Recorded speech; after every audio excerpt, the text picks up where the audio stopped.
The following may include subject matters of war, violence, loss, and adult themes which may not be appropriate for all audiences. Viewer discretion advised.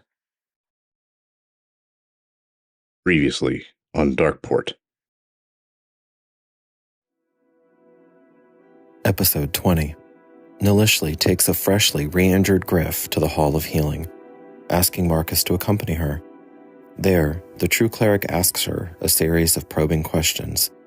He also investigates the means of Griff's original dire injury. Nilishli leaves, seeming to have an air of purpose to her, vowing to Marcus she will be at the docks at dawn in time to depart with the rest of the Fellowship.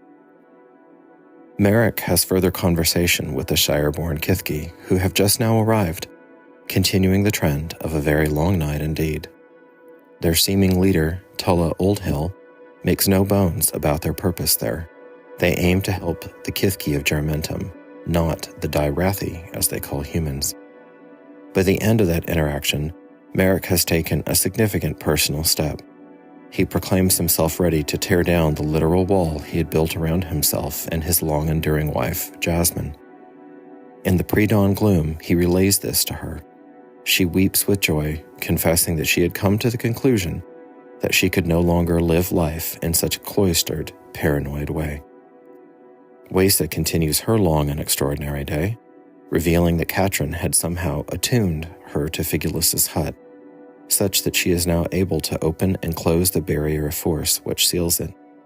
She spends most of the night within, gaining several deep insights into the erstwhile Archmagus and his potential motives for coming to Juramentum in the first place. Titus leaves the scene with Griff and Nilishli in disgust, angry at her carelessness and the endangerment of their crucial quest before it's begun. A storming Titus dismisses the pages he encounters as he returns to the keep, only to learn that Livia is in the process of having harsh words with the city's Seneschal, Rutilius. He awaits her return, having an uncharacteristic moment of introspection as he reads through his grandame's journal. Livia returns, and the twins have a heartfelt discussion. Weisa eventually joins them, and Livia undertakes to glean as much information from Titus's newly appointed advisor about her people as possible before the Fellowship departs. They have decided to send Rutilius to the Uralit as an ambassador. The move is replete with risk, yet fighting Leptis Regium without allies is impossible. At last, the dawn approaches, with the various members of the Fellowship gathering at the docks sans Catryn. The news of her departure dealt Titus a particularly harsh blow, as the pair had known one another since they were 9 winters old. Merrick and Jasmine rush to follow the Shire-born party as the quintet trails the taciturn Iluit. He brings them to the docks, proclaiming, "The stones are ready to move now." In a spectacular display of the old power, the Waterstone urges a massive amount of earth upward through the waters. Juramentum now has its first stoneworks dock.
Welcome, faraway friends, connoisseurs of fantasy, and interested scribes throughout the lands. Changing it up a bit.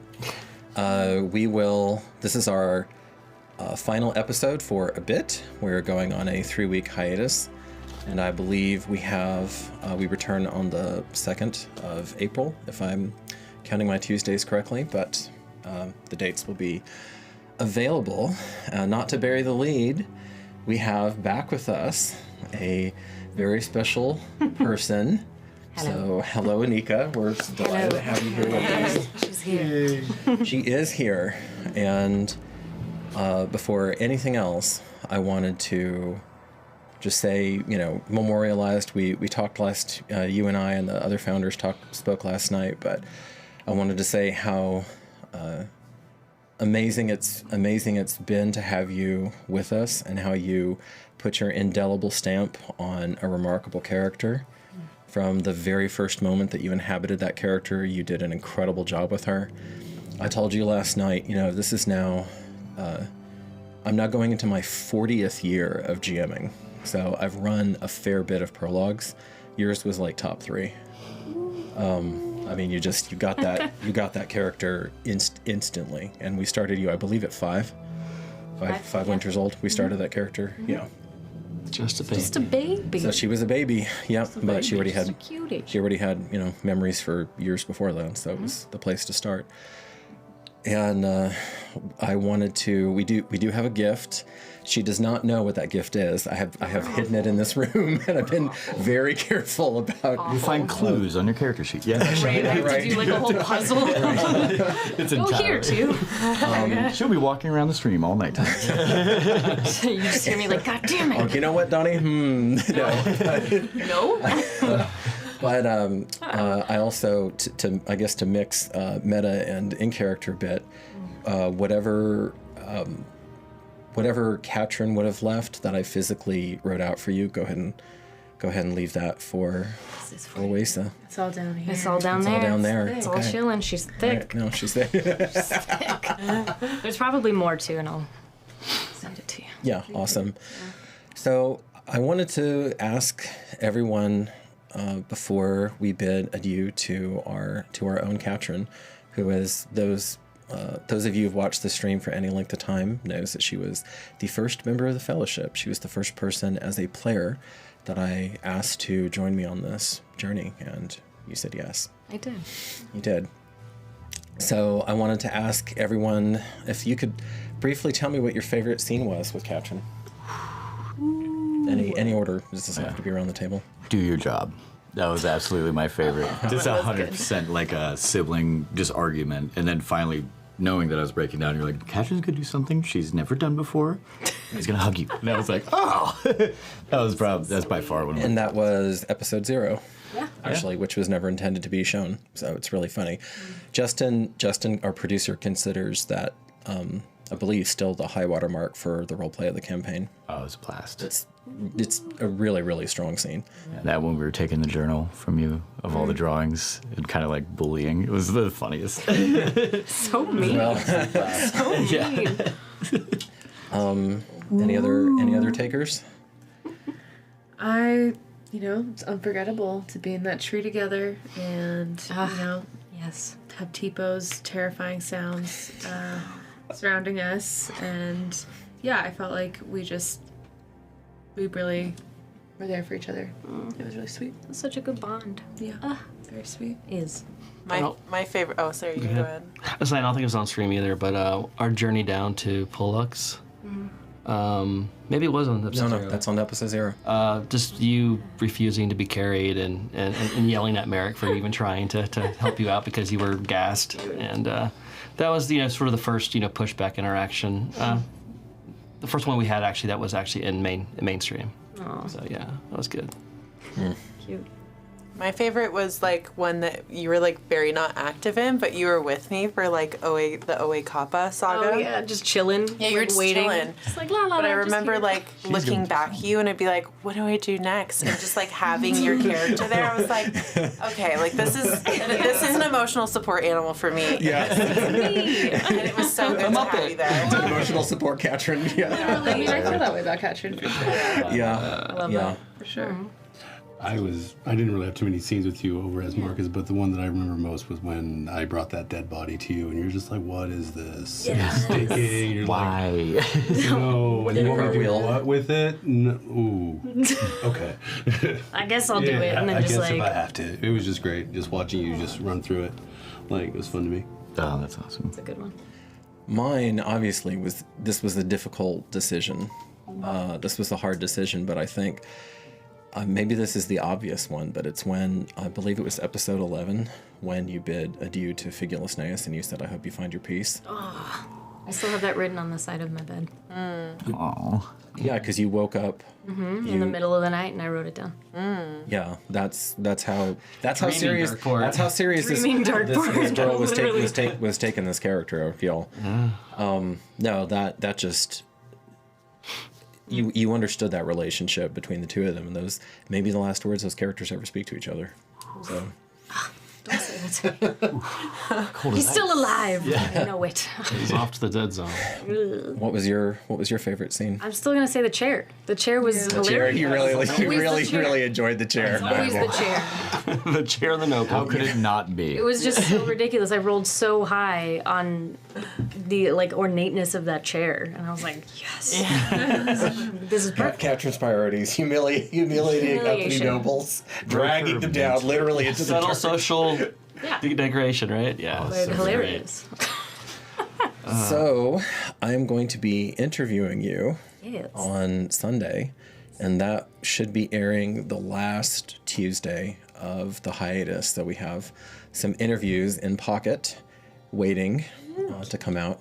Interview with our producer Justin, interview with our amazing art director Steve Gurnis, and then interview with yourself. And I've tried. It was hard last night because I had to make sure not to ask you the best ones or the hardest ones because I gotta put you on the spot. You know, it's important.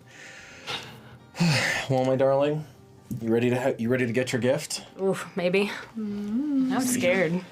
It's a life-size Figulus Neus. Yeah, Figulus Neus doll. Press the button and it'll keep it. Why is it wet? It just yells. It smells like Heinz. string and it just yells. No, it also snores. It smells like mold. it smells really bad. So this was Donnie's. Idea. This was Donnie's idea, That would be nice. and Aww. What did y'all do? This is so sweet. Aw, thanks, guys. I wanted to get black marker and do black rim glasses on it, but didn't show up with those. It would have been out of character. Oh my god. This is so cute. you turn it so they can. They made a thing. Ew. I don't know how thing. reflective that is. You can probably just see Donnie's face in there. Nothing wrong with seeing me twice. Y'all are was- sweet. I was initially going to put, because I had first crack at it, I was initially going to put my signature right above her magical effect, but I'm glad actually Tobias, because he's your counterpart in the long-running homebrew campaign. So he wrote something for you in Old Speak there, Yeah. Stop it. which was really nice. Do you see mine at the bottom? Yes. Yeah. Y'all are too sweet. So Stop it. that's for you, hon. You're welcome. Love you, I sugar. miss you. Yeah. Yeah. Stop it. Y'all are gonna make me cry. Not on stream. Again. That never happens here. Again. What do you mean? Here at Darkeport, yeah, no, there are no tears shed ever. It's too dark for that. Every episode. Every episode. If you are okay with it, I would ask that you light the candle of you asked me what the scent was. You should turn it around and see. Is it good? Yes. Oh, of course. You it smell, is. but before you have to light it, give it a smell. This thing makes us all hungry. Ooh. Right? After And you can order these too, you know. All of you Cantrip need to candles. get one. Cantrip Candles, our official sponsor. That is very tasty. It is. It's extremely tasty. Yeah. How do you guys play with this? Overly. Yeah. It gets distracting after a while because I want to eat. So we may You blame start, Angel for choosing this one for the first we may game. start eating it straight. Or Mike's are good enough to Shame. pick up her stomach. I mean, come on, that was because that's golden wheat, I think is the name. Golden wheat, yeah. Yeah, golden wheat, and that one. I mean, that's just like what Publius pastry smells like in my mind. I haven't even lit it yet. I can smell it. I don't know how you It guys do permeates. it.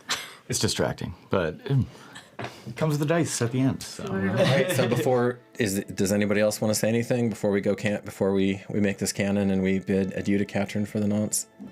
For the now. One of my favorite off character was when you were doing the recap, and it was in unison of us looking up and going, "God damn," because it was so good. I was like, this snake in the fang. It was just like, holy shit! It's like a mirror. It was the fun. I know those we got a sessions. writer here. was I don't know. amazing. I know those sessions were stressful AF for y'all, but they brought out some incredibly good role play too. Like that wasn't just a mindless battle. Those were some really, really good moments, character moments that were going on there.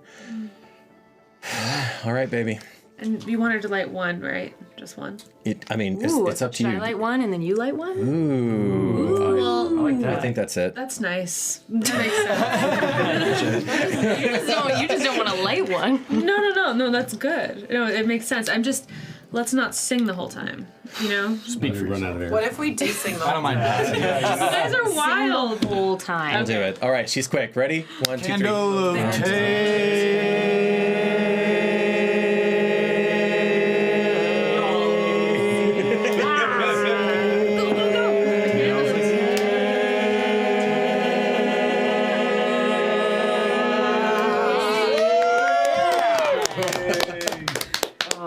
Which is official. Hell yeah. Adorable.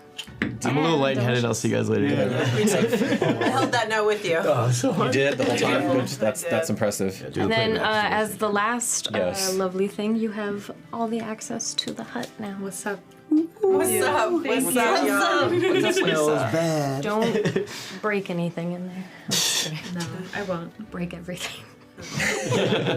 And start collecting ARPA hide immediately again. Nope. Anika, I will be getting with you and seeing what you would like to do with your character because we have several options. Yes. And we'll see. And I think, who was it that suggested that Catryn periodically write Titus scrolls? Somebody suggested that. Yeah. Did you suggest that?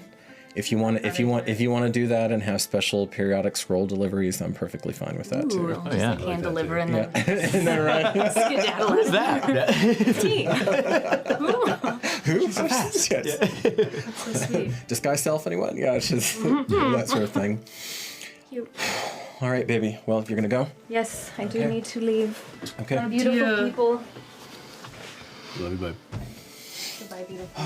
Thank you. Love you. You too. To all the Oh people. my god, this feels like a reality show. Right? Cheers. Yeah. Goodbye, people. Well, she Bye, had to love. give it up. Drive safe. So we're going to the island. She's not coming with us. Yeah, that's actually pretty cute. Right? Yeah. It works. It's like Diane leaving Cheers. Who is that? No, I'm kidding. So dumb. Oh man. I will probably do. Ooh, a little lightheaded now. I probably will do. Oh, lost. There we go. That's the squirrel. So we will do the intermission afterward. Because just to You need a journal? get the momentum going. Yeah. Oh wait, no, you already have your journal entry. I do. Okay. No. Yeah. Go for it. Does that work? Yeah. Go for it. Okay. Off we go. It's in character, so canon. Yeah. Empty spaces surround me. While things have gotten back to their normal tempo here in Juramentum, the pockets of loss are still felt. I sense them at the gates to the city where familiar faces are no longer greeting my passage. I feel them in the bakery in the silence where Publius laughs once chimed. Sitting here in Figelus's hut, the foul odor is missing, and for that I am grateful, but more importantly, its two patrons are merely echoes now. Mana swirls here, but its artists are far gone. Like painters who've abandoned their page, brushes are left with no hand to wield them here. It haunts me a bit to sit in this chair and feel this. The ship awaits us, though, empty and ready to be filled by our crew. And after this venture, the blank spot on the map will be known and marked forever.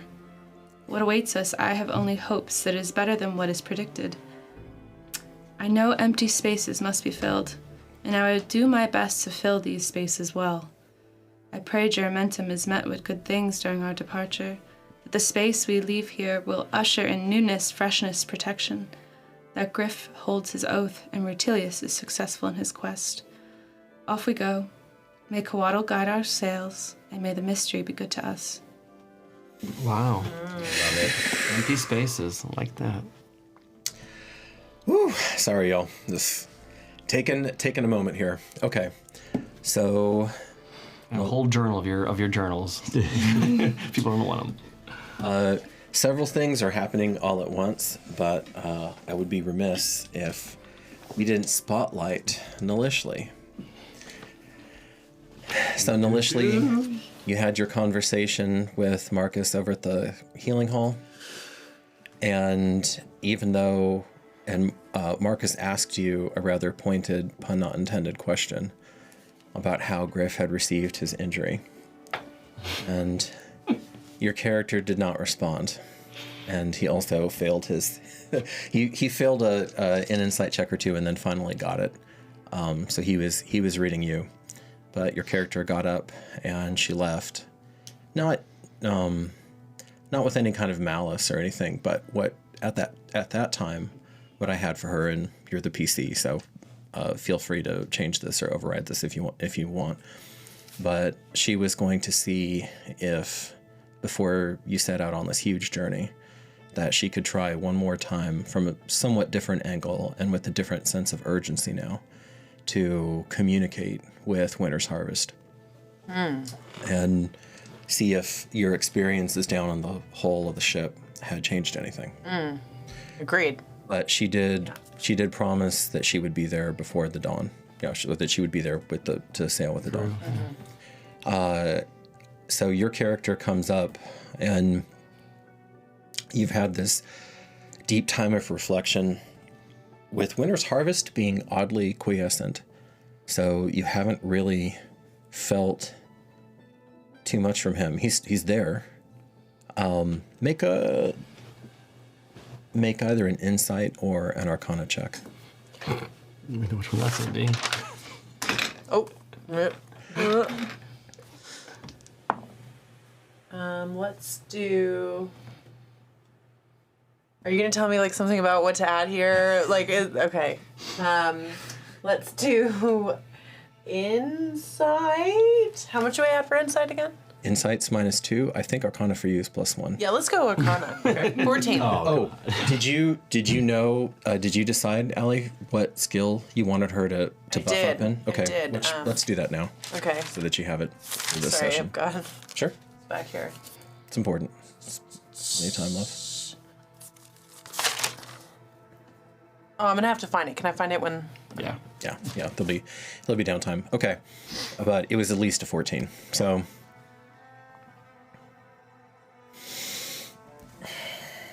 Thinking, because after you're done with the communing, you try to go through a set of memories that you really haven't touched that much. Because remember, with so many hundreds upon hundreds upon hundreds of winters of memories of priestesses, there's no way that you can hold all of them at one time. This is the sort of thing where you just have to mindfully sort through a vast collection of received wisdom and accumulated knowledge, and you're looking for something on this weapon, for something on this artifact, and two things do occur to you. One of them is that the entire framing of Winter's Harvest as quote-unquote a weapon is incorrect. First and foremost, Winter's Harvest is a symbol, or perhaps an article of faith, not a weapon.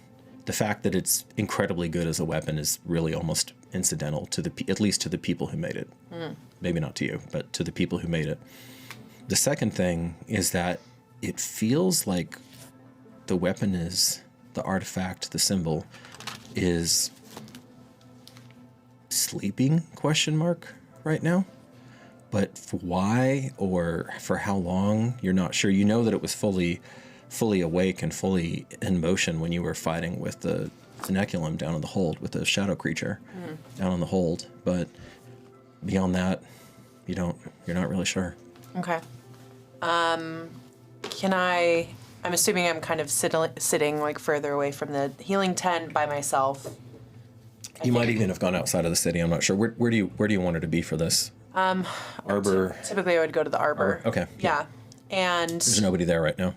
when I'm kind of sitting in contemplation, I'm gonna close my eyes and see if I can ask Winter's Harvest a question. And I'm aware that I know it's a he at this point. You feel you have felt like it has a more masculine energy to it for whatever reason. You haven't been able to really obviously confirm that, but yeah. Okay. I'm gonna like feel into his energy, and I'm gonna ask the question, are you sleeping? When do you wake up? Make a religion check now.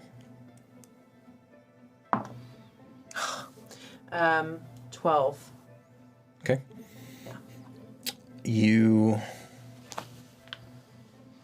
There's some sort of vague stirring or energetic ripple inside of it, but not to the point of answering you. And you get a picture of someone kind of turning over in a cot and pulling the blanket over the. Leave me alone. Yeah. 5 more minutes. Am I aware that the slumber started after my excursion down in the boat? Satisfied. Although, and this is the last one, I'll have you roll, make an investigation roll on this, because this is investigation, so I'm going to handle memory, I think. Too much pizza. Most of the time. Sorry. It's a 9. good in joke. You feel like there's some piece of information that you can't quite put your finger on. That would maybe help give this some context, but you'd have to sit down and think about it more. In terms of getting the timeline right for when Winter's Harvest went night. Okay. You didn't even know that it could do that. That it could do that. So or would, but now you do. Okay. Does it feel like it could still be useful, even when it's in slumber? Yeah. Okay. Yeah. I mean, it still feels like a deadly polearm in your hands. That you're quite good at. Okay. And I'm just gonna do one last thing, actually. Okay. I'm gonna. You do see the eastern sky beginning to lighten. Okay. So you know. Sun's coming up. Yeah. In that kind of final twinkle hours before the sun comes up, I'm gonna close my eyes again, and this time I'm gonna cast kind of in the shadows of my mind for Tess Cotley, for her presence, and I'm going to kind of petition her and say, was it wrong of me to go to another deity other than you?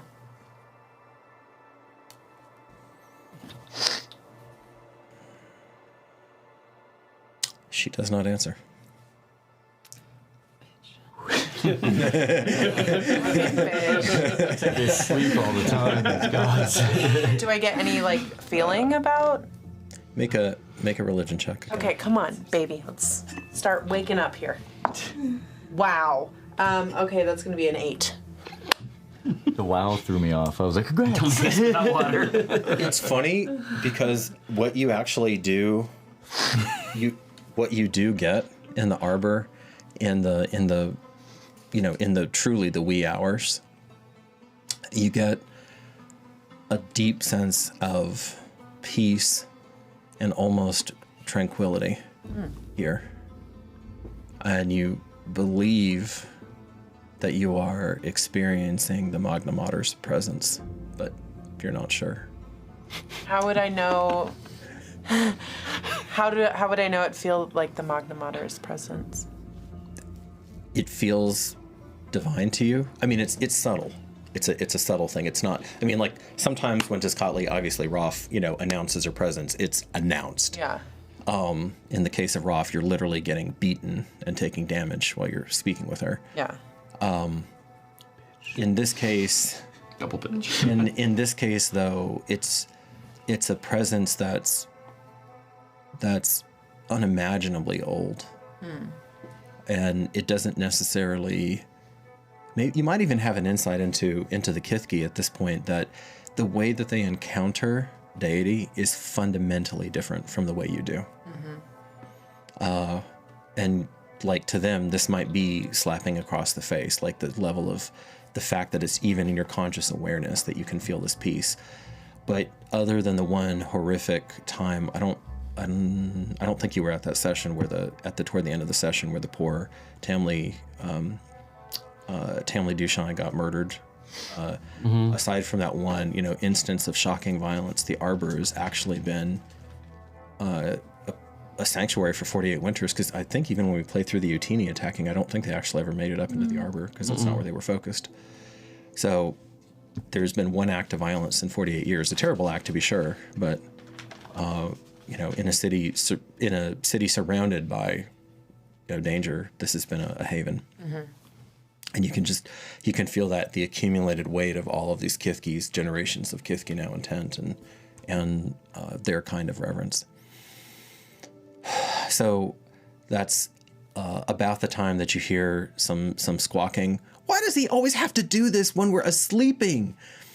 And so as the sky lightens and the city begins to wake up, some people were already awake. You do notice that there were not guards patrolling that like there normally would be somewhere. In the Arbor? Just anywhere. In general. Yeah, because you're down. Instead of 400 Myrmidon, you currently have 13 in the city. So they're literally, all of them are just sleeping in and around the gate to operate it. That's it. So you see this Kithki quintet. I mean, you can barely make them out in the dark. And then you catch the last scene that I was describing so from Nilishli's perspective, you go out onto the beach. You can feel like, whew, this is one of those rare instances where the Magna Mater actually brings herself to bear. Still not in a way like Tezcatli would. You just don't know if that's, another name for her, of course, would be Gaia. You just don't know if that would be Gaia's style ever. But you feel this massive onrush of energy. You see the little figure at the docks raising his hands, and the stones responding, the beach trembling, people holding their breath, and then having it erupt out of the water, displacing the water, shattering the dock that y'all fought on when you were taking the slaver ship, and it's been replaced by this slab of stone. So it has its first... Juramentum now has its first stoneworks dock. And you had gone, it's a display of mortal power that you'd never seen before. Take that, certain cheese. Heart the water. And then you had made your way to the newly renamed Storm's Mare is the name of the ship now. It's a really cool name.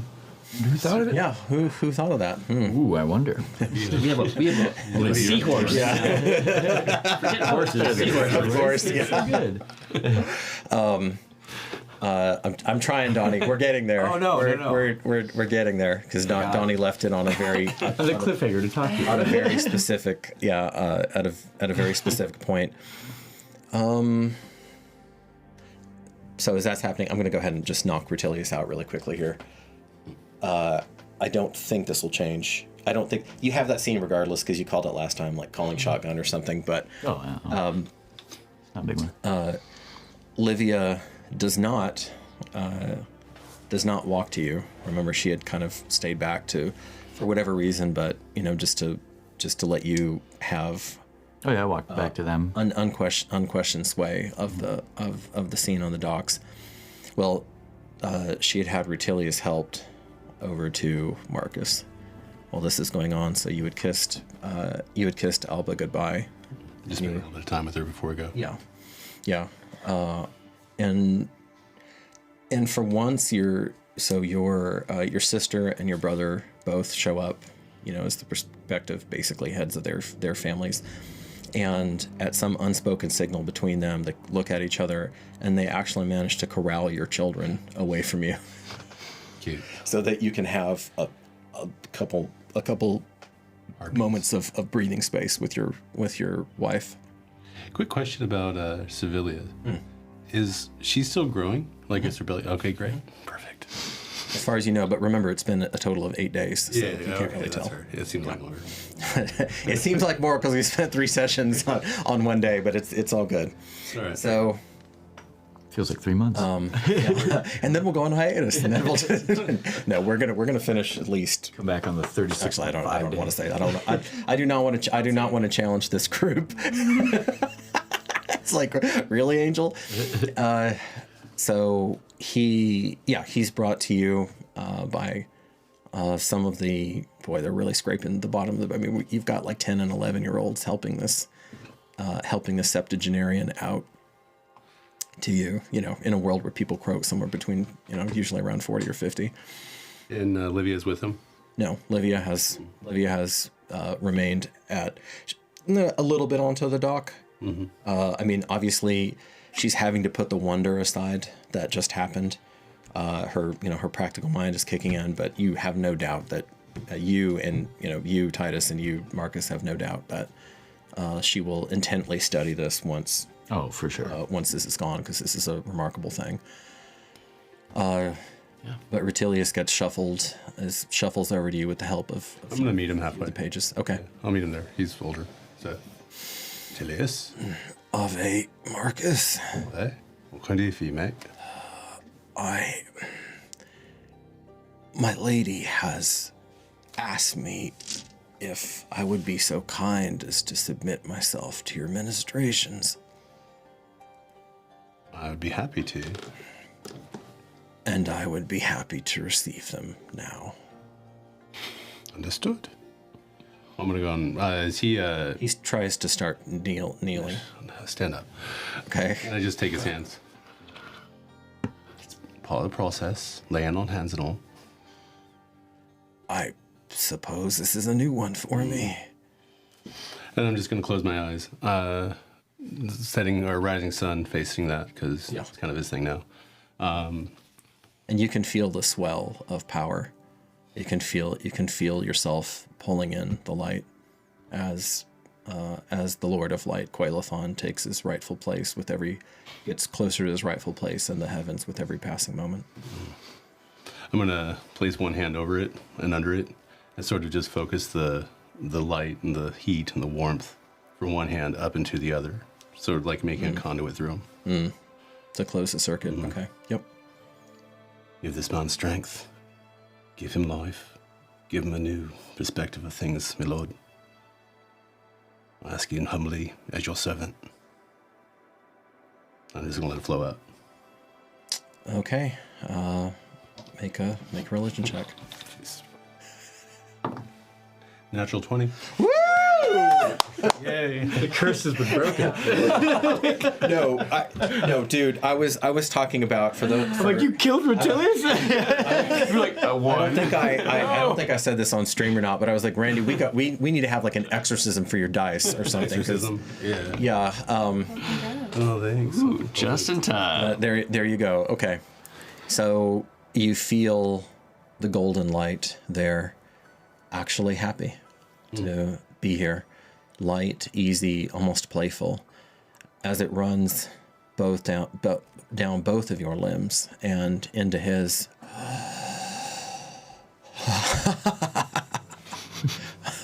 And you can feel the joy that you're infusing him with beyond the healing, as tendons mend, as inflammation goes down, as microfractures across joints heal, and even his back becomes a little bit less of a question mark. A little bit less of a question mark. That inquisitive man.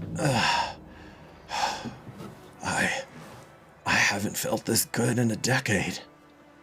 That's absolutely extraordinary. He takes your hand and he puts it to his forehead. Quaelathon has blessed us both for this moment. You hear some of the crew saying, first we have some, actually it's Makar, a lot of them are Makarians, so first we got some kind of fucking witchcraft, and now we got like healing light. What the hell is up with this town? And other like comments. I'm not gonna ignore those though. Okay. Just put my hand on his shoulder. Go forth, be fast, be brave. The brave part was never in question. We'll see about the fast. He turns, and on impulse, he's about to turn away. Then he takes your same hand and he kisses it. It's not me. It's Quailethorn, my friend. I wouldn't know the difference. Lovely idea. Does Beacon Andros see that too? Yeah. That's the question. Andros is not here. Oh, okay. No. Thank God. No, it's Dawn. It's Dawn. There's no folks. It's a sign. It's Dawn, so he's not going to be here. He's got church. All right. Now, Nilishli, you are about to make your way up onto the deck, and Titus puts his hand on your shoulder, and it's like, did you do it for him? For who? You know. For Griff. I did. I'm happy for you. You're in love. No, I'm not. I understand. That being said, I hope that we'll have counsel before you try something of that nature again. She's gonna kind of like hang her head a little bit. I'm not upset. Well, you would be right to be.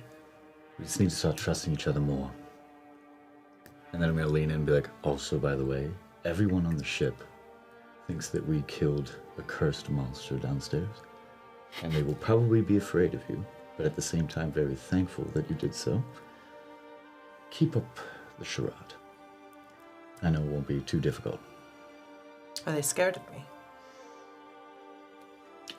How do you feel most people are towards you? I feel most people see me kindly. That's nice.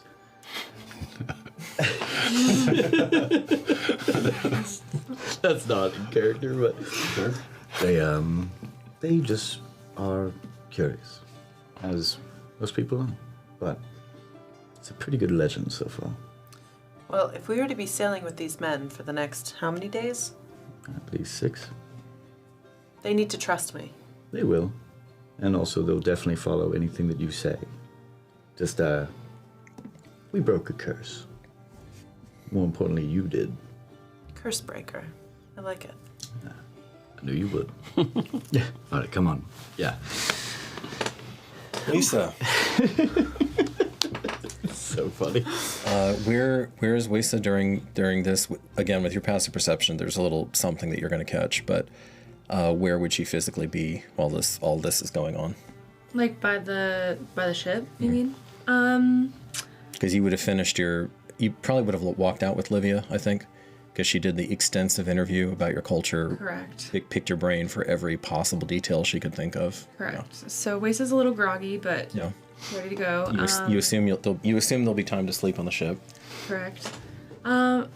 She would probably want to find some kind of upper ground to just take a look at everyone who's here. Okay. Whatever that might be, because she was definitely part of assembling the crew, so she wants to make sure that all are here and accounted for. Do you want to get into the slightly raised forecastle at the front of the ship, or do you want to be on the ship, or do you want to be like on the walls looking? Slightly raised forecastle sounds really good. You want to be in the slightly raised forecastle or over there? You really didn't sell it to go here. Yeah. All right. Cool. It is spelled forecastle, but it is, as a former Navy person, I'm sure my fellow sailors would string me up if I pronounced it that way. I learned something new. Forecastle. Every time. Okay, so you go there, and you may be one of the few people then to catch this. Livia's pretty attentive herself, but all of her, as is her wont in these moments, you see her just staring at Titus like she's trying to pull in every last moment of him, every last vision and thought of him. you served with her long enough to know that at heart she's a very pragmatic woman. And no matter what her brother thinks or what she thinks, or she also is pretty devout too. I mean, she truly believes in the Lord of Light's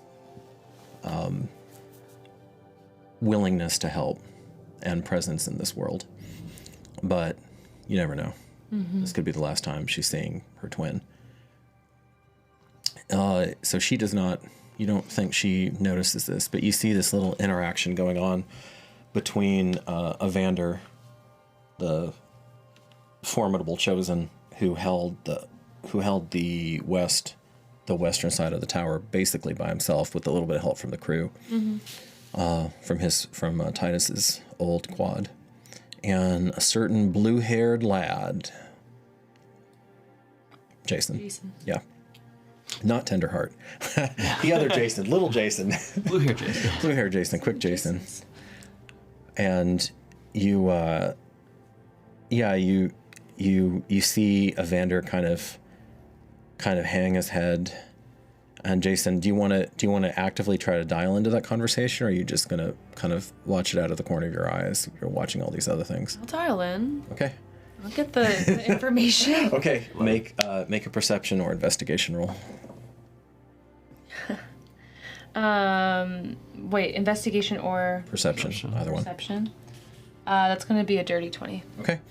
You position yourself so that the wind drifts their words to you, while looking like you're just kind of taking it all in and looking out over the bow. So, I might have lied to you.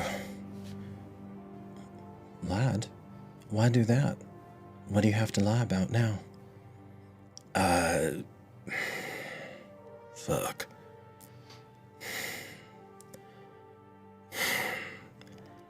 I knew as long as you didn't find it, you'd stay here in the city. And I know you've been having these dreams and you think you gotta go with them, but I really don't want you to go with them. But the truth's gonna out sooner than later anyway, so... He reaches in. Who does? Evander. Evander's the low growly voice, Jason's the high voice, both Macarian accented. And he brings out, with the dirty 20, you don't have to make another roll.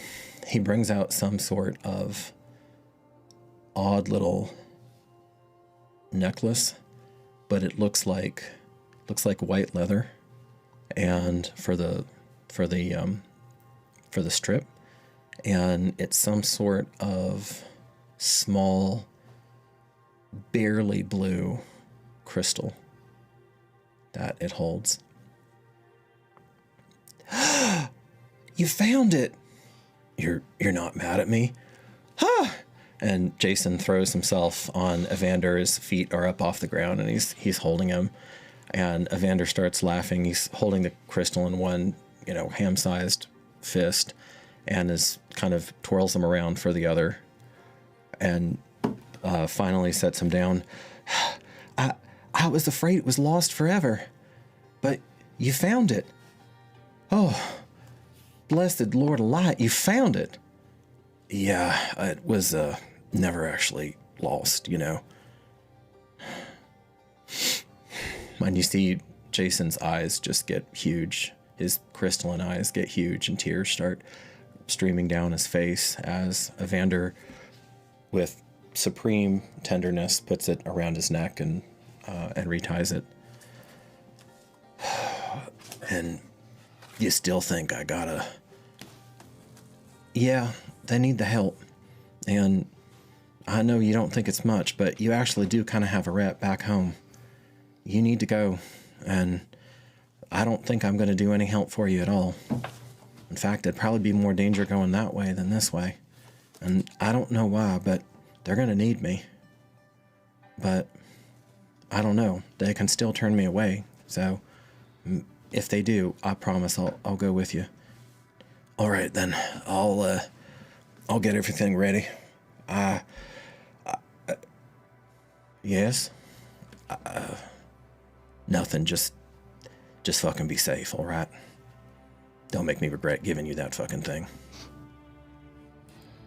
Never. Another quick hug, and you watch Evander. It's actually a little hard for you to put. Make an insight roll. You have really high passive insight. 25. Well, you're built. Not enough. You're built for this. I mean, DC was 26.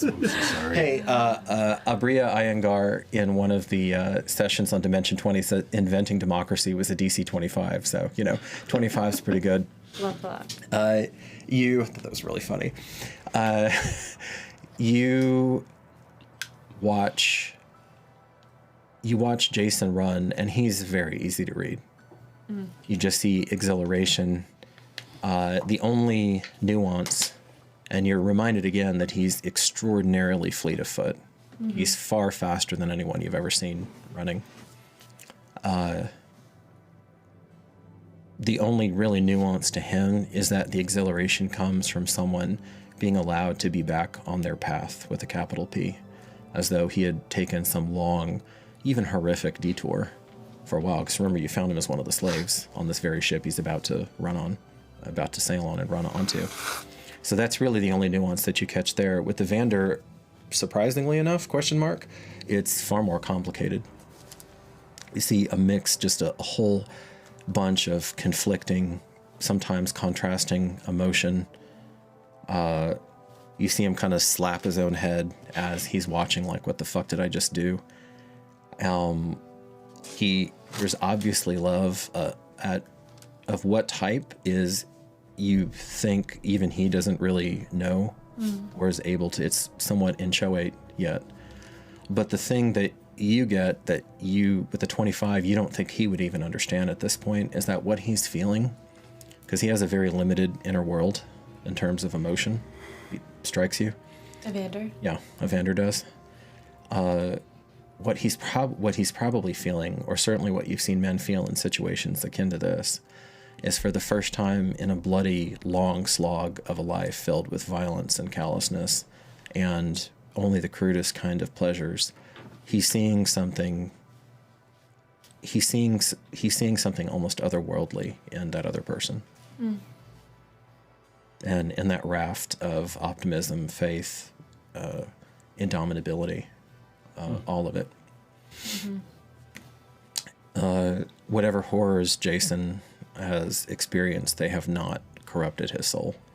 And Evander cannot take his eyes off of that fact as he watches him onto that ship. And finally he turns away. You don't think he ever spotted you.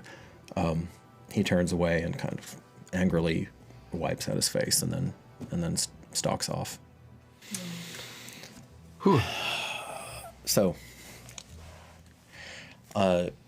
not that anything else has happened at these docks. Hilarious. The docks is its own session. This is like Lord of the Rings ending here. Do you, as before, you're about to have a runner here, Corey. What do you do with the quintet as the four of them come around and shield Iluit? Excuse me. Because remember, he was exhausted after that. Just, now I can sleep. He plopped down. What's Merrick's reaction to all of that? Jasmine's just sitting there, and she hasn't been in stunned silence for several minutes, watching that, and then starting to look, but she hasn't said anything. Great Mother. Jasmine. Definitely need to be protected. I see that.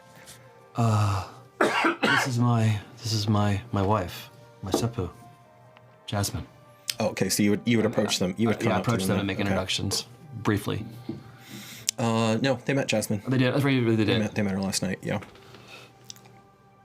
Once in a generation. Tell looks over. If you're lucky. Sometimes nobody in a generation. Not in all the shires. Sometimes the gift drives them. She lowers her voice. Sometimes the gift drives them mad. They can only talk to stones, not humans, or not people. What do we need to do? I look at Tula. He needs to sleep. And he's gonna be hungry like the Nine Hills when he wakes up. We have plenty of food. And Jasmine, can you assist, my love? Of course. One last thing I almost forgot. Can you talk to Lady Livia? Zahar now owns Pulux, or at least controls it. I will owe her a great favor if she can find out what happened to Toes. And I will pay anything. Oh. If we can work out an arrangement to bring her here if she's still alive. Jasmine leans in and whispers, "That was your friend." I would not be here without her. Sorry, guys. Oof. Yes, went down the wrong pipe. So, yay, live television. Yeah, because you don't talk about Toes very much. Make an investigation check for Jasmine to see how much of that she remembers. So, thank you. I rolled a 5. Okay, so you have to take her aside. You're going to have to take her aside and jog her memory. She'll eventually remember it, but you probably haven't had that conversation in 15 winters, you know? Yeah. So you pull her aside and you kind of carefully walk her through the key points until finally she's, oh, that was a lot more than a friend. Okay, I'll see what I can do. Thank you, my love. And then I go over and to the group towards the end there, and they're already starting to walk away. Do I think do I think they're more useful here than with us? Hard to say, but you know that the city's pretty thin on defenders right now. Yeah. It's pretty thin on defenders right now, especially if Evander's going to the Makarian Isles. Hula. Aye. Come here, please. Make it quick, touch gem. Go ahead, get our sweet one back. Get our sweet idiot back. She jogs, so the others basically bodily carry him over, with only Alarn showing the strength of the old power. You don't think he's as physically strong as Tala, though. Like I said, she's probably about your equal in raw strength. She jogs over to you. I grab her arm, kind of like a yeah. Pull her in, kiss her on the forehead. I'm very glad you all are here. Please be kind and understanding. Our ways are slightly different than yours from the Shires, as far as I can tell. I want to learn much about my homeland, which I've never seen, when I get back. Make a persuasion check.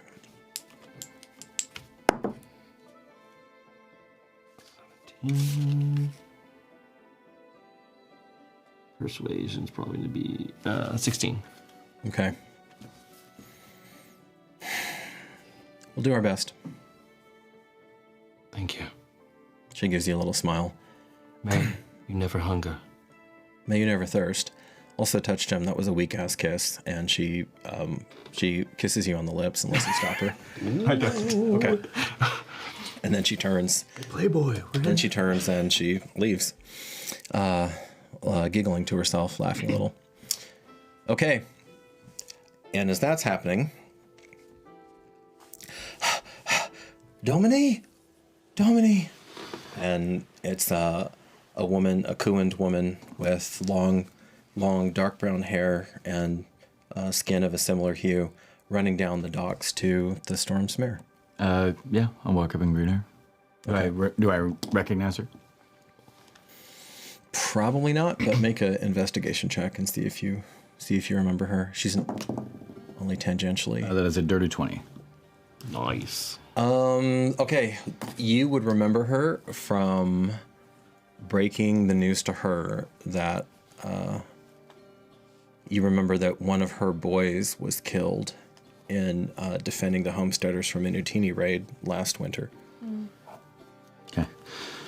And her name is Akat. Or sorry. sorry, her name is Halona, Halona. Halona, good to see you. Ave Domini, How are your other boys doing? boy, Domini.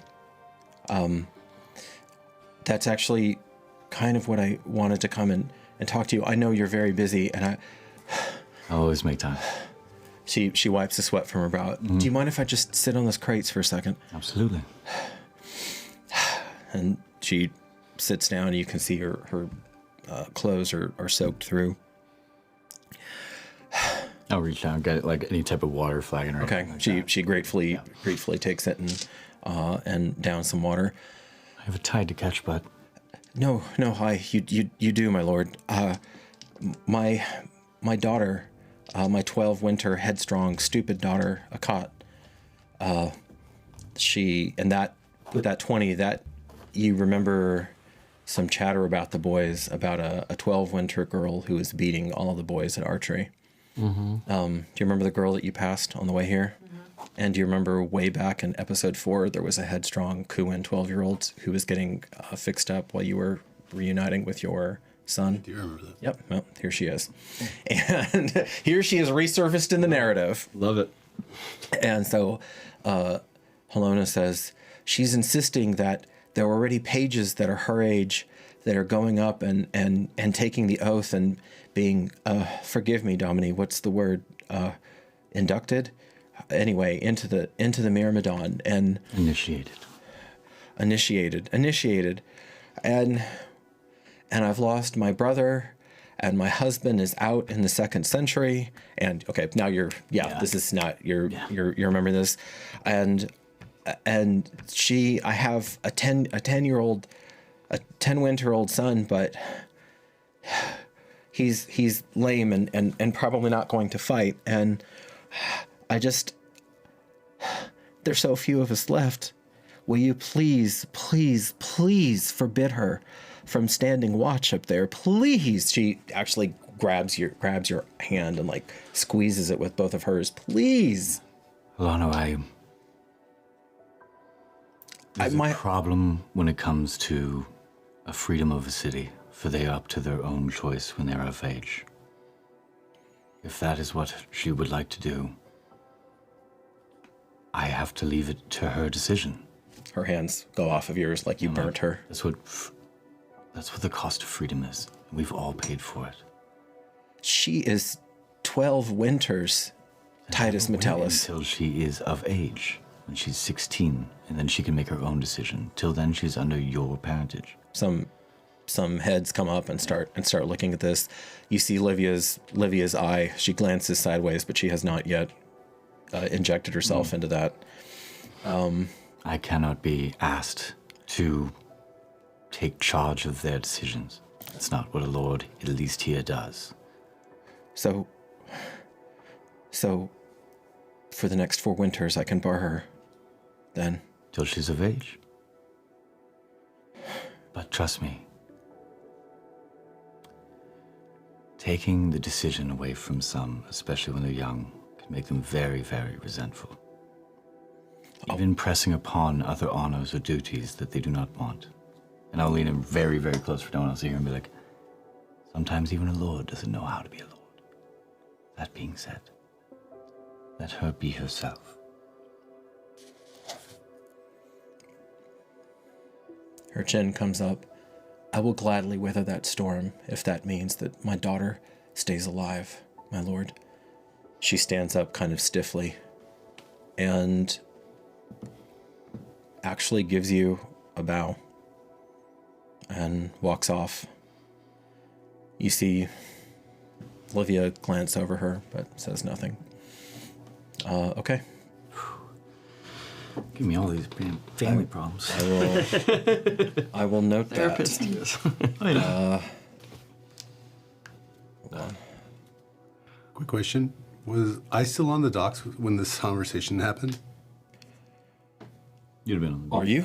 It's up to you, baby. Well, I mean, I'm going to be with Alba as long as I can be until we actually have to disembark. Embark. Grim Reaper was getting me for that. So, So everybody embark. rightfully so, We Grim. get off and we disembark. Right? Yes, rightfully so. Until we embark. In that case, I'll say yes then. Could I have heard any of this conversation, notably about a lame son who may never... Make a perception check.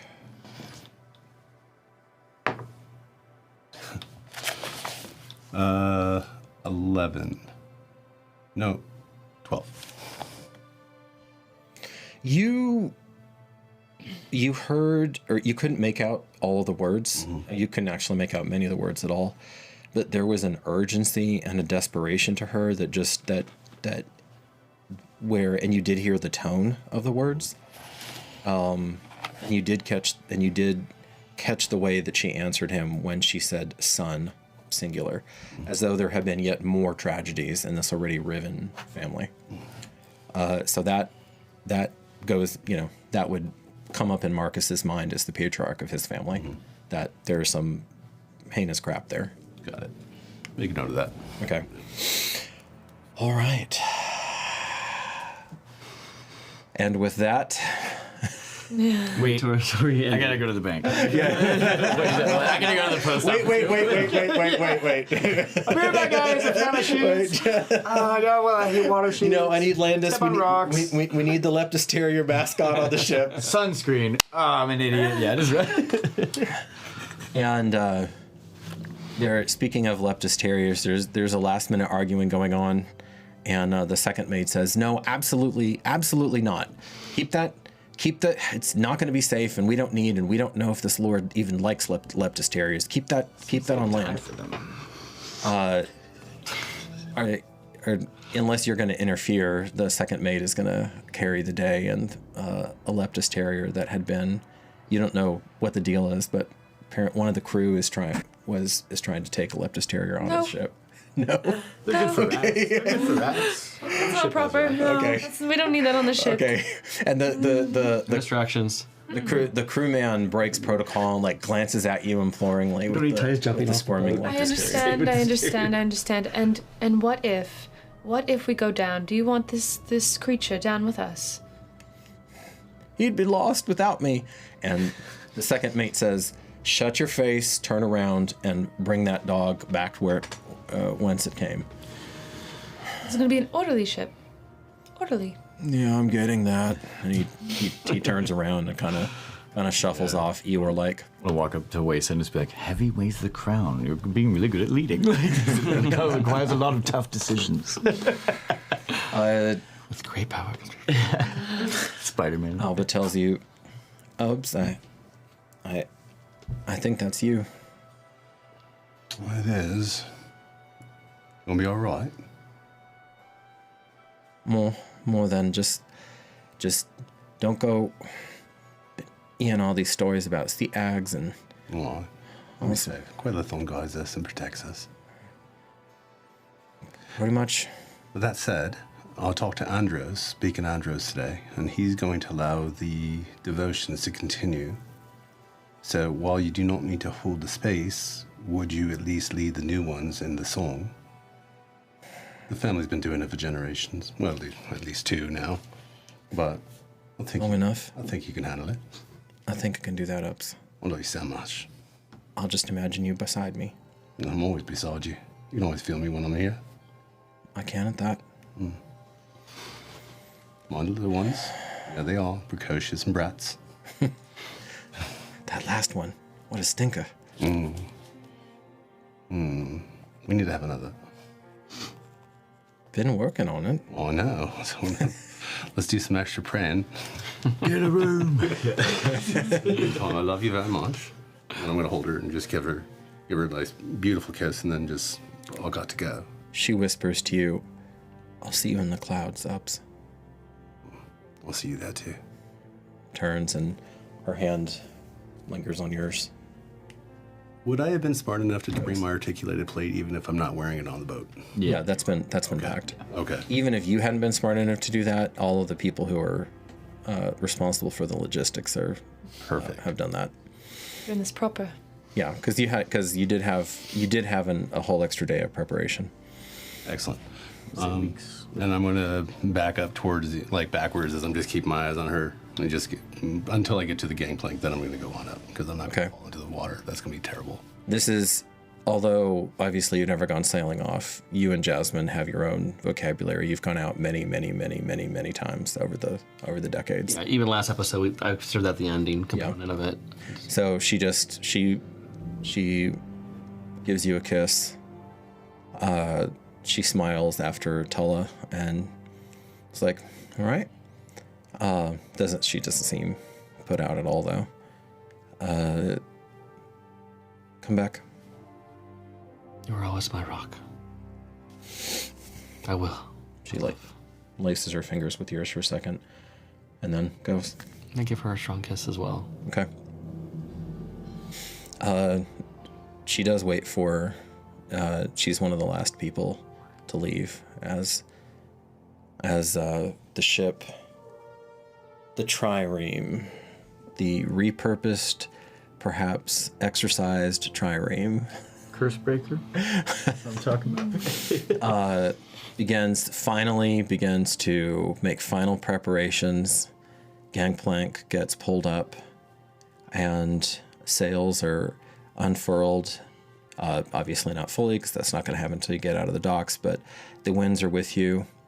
You get pulled to, let's see, for that it would be, because you guys are that way, so it'd be starboard. You get pulled starboard, so the stars are always right, so that's to your right. And port and left. Port is the other direction of right and left, and port has 4 letters, just like left has 4 letters. Inbounds. Wow. So many things, all the things. And it still holds true that the captain now is the number one on the ship. The captain is the authority. I mean, there's still, obviously you are the patrician, but the captain's word at sea in terms of what the crew does and how they need to respond is law, because you won't survive otherwise. Totally. He knows though, however, and he's actually, Drusus is actually impressed that you're a competent navigator.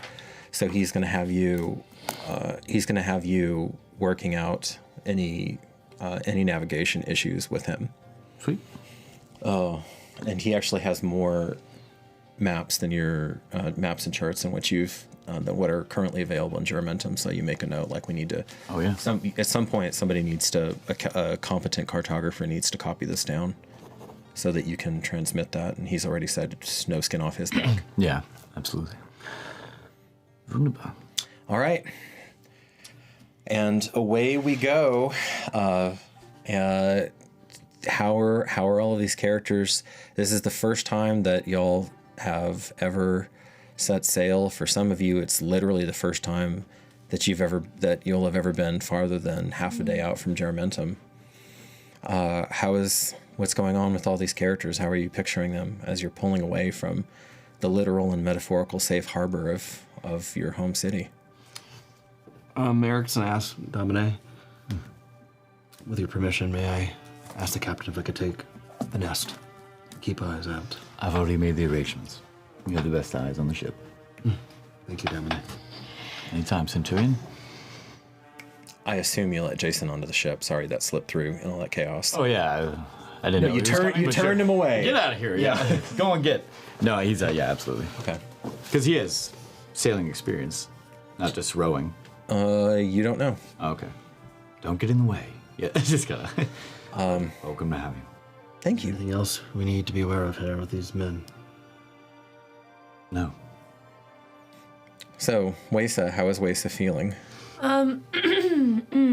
Weisa's feeling really good. She loves that lake. It's really close to her heart. So there's some memories coming back of her youth, swimming, and just she's always been also very drawn toward Tlaloc. Yeah. Of all of the deities, which is the deity of water, rains. So she's actually feeling really good and different and fresh. And she's also quite proud of herself for... No, you arranged all of this. Yes. Yeah. Very, very proud. I advise him. Love it. Oh. Yeah. Are you openly wearing the green leather armor that Publia gave you, or is that stowed away right now and you're wearing Stowed away right now. Okay. I think once we get a little further out into the water, she would start wearing it. Like once it feels like we have no idea where we are. Okay.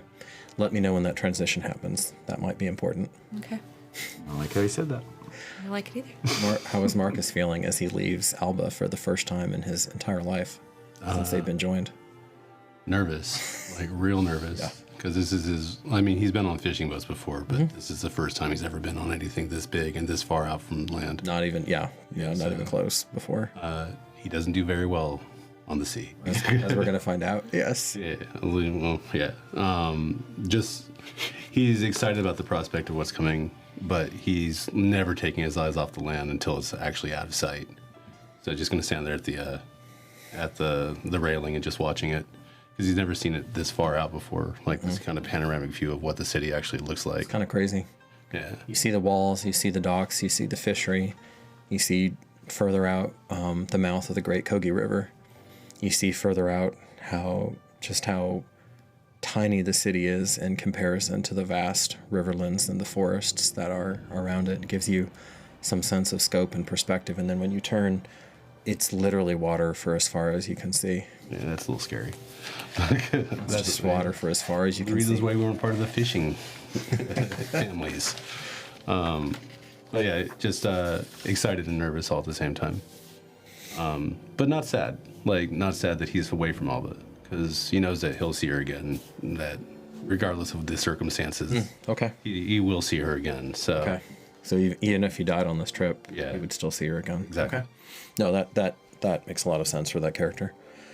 Nilishli, what is she thinking about the open waters? This is new for her. Yeah, she's feeling kind of torn, actually. Part of her is like her heart's and guilt is back in the healing tent with Griff. And she feels very responsible that he's not here. And then the other part of her is kind of like excited, exhilarated to be in a completely new element, especially so far away from her birthplace. Yes. And there's a part of her that is becoming more alive as she enters like this new terrain. And she's just getting a sense now of how big the world actually is. And she's gone on hikes, she's gone on, she's hiked terrain, she's traversed different places. But to actually be in like a water element like this where it's nothing, like all you can see is water, she's starting to fully understand like how big It's a big place out the there. world actually is. Yeah. So there's definitely a torn feeling of exhilaration and guilt. I may have you roll on this later, but for now, the farther, particularly once you can no longer see land, which does obviously take a good while, but once that happens, once you cross that threshold, you begin to feel yet another new divine presence around you. You want me to roll for that now or later? Let me get back. Okay. Let me get back. Because it's going to creep up on her. Ooh, Yeah. It's gonna creep up on her. I don't like that. Weisa would like know to just check in with Nilishli because she I think so. just knows that she's And new you to all this. and also you are going into Quaddle's kingdom now. Quaddle or Tala? Or sorry, to Locke, the god of the rain. Yeah. Who for you, rain, waters, and life too. That's how it would register for you. Same in that pantheon. I will be doing some fishing, and for once, unusually, you'll see Merrick somewhat joyful as he thinks back about his old crew and the times he had when he was fishing with them as a young 16-year-old. Yeah, pretty Pollux. Yeah, 14 to 16-ish, and he pulls up pretty good fish. He's a pretty good fisherman, and that's part of it. I would like to, at some point, weave in Granny's hair into my bracelet. Okay. Tell me when you do that, because it's not going to be right now. It's not going to be. No, it'll be at a sunrise at an appropriate moment. Yeah. And I'm not sure if you want us to kind of, at some point, I want to talk to Marcus. No. We'll get to the conversations. I'm just kind of seeing where all these character psychological states are, because that's a really important part of the narrative. Enjoying the breeze, the water, trying to embrace the Great Mother. I'm pretty much filling myself with the Great Mother and trying to bring in that joy that I remember when I was 16. Okay. Make an insight check.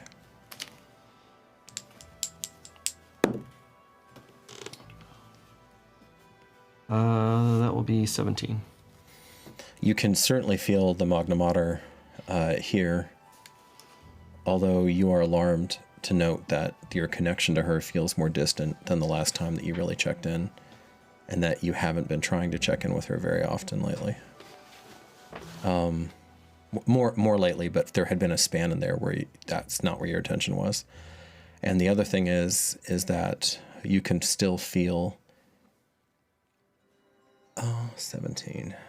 Make a religion check. I need to see if there's a nuance to this that you catch. Not very good. Okay. That will be a whopping, religion, a whopping 5. So you want to at first you think that you're feeling Rolf's presence, but it doesn't feel right, but you're not sure what else you're feeling in there. There's some other substrain that's going on as the wind is tousling your hair, caressing your face, taking away at least some of your cares and turning back the many winters that separate you and your younger, unsuspecting self. Titus, do you remain in your articulated plate? No, I would have had it off because I don't want to drown. Okay. But yeah, we definitely make preparations that if the ship does go down, it does float with the barrel, something of that nature for anything. Right. You had the armor on while you were cutting the figure. Yeah, exactly. Yeah, for all that. God. Yeah. Okay. And how is he feeling? He's just kind of like thinking to himself, like, who would have given this reason? It has to be. Like, internally thinking. And then while he looks over, he's going to see Nilishli and Weisa just kind of standing over at the side of the ship. And then he's going to get like a little bit of water in his eye and kind of like look up, and he's going to see an old figure, Aurelia and her son, briefly. And then he's going to kind of like, north, always north. Wow. Okay. I like that. Yep. Do you think you could explain who Aurelia and her son is in like 30 seconds or less? I think I want to have that conversation with Nilishli. Perfect. That's perfect. Better to do it in character. You got a little bit of a late start, but not too bad though. 4 weeks or so. Not too bad. Yeah, 4 weeks. Hush you. So, and the captain remarks that you're making very good time. You've been lucky so far.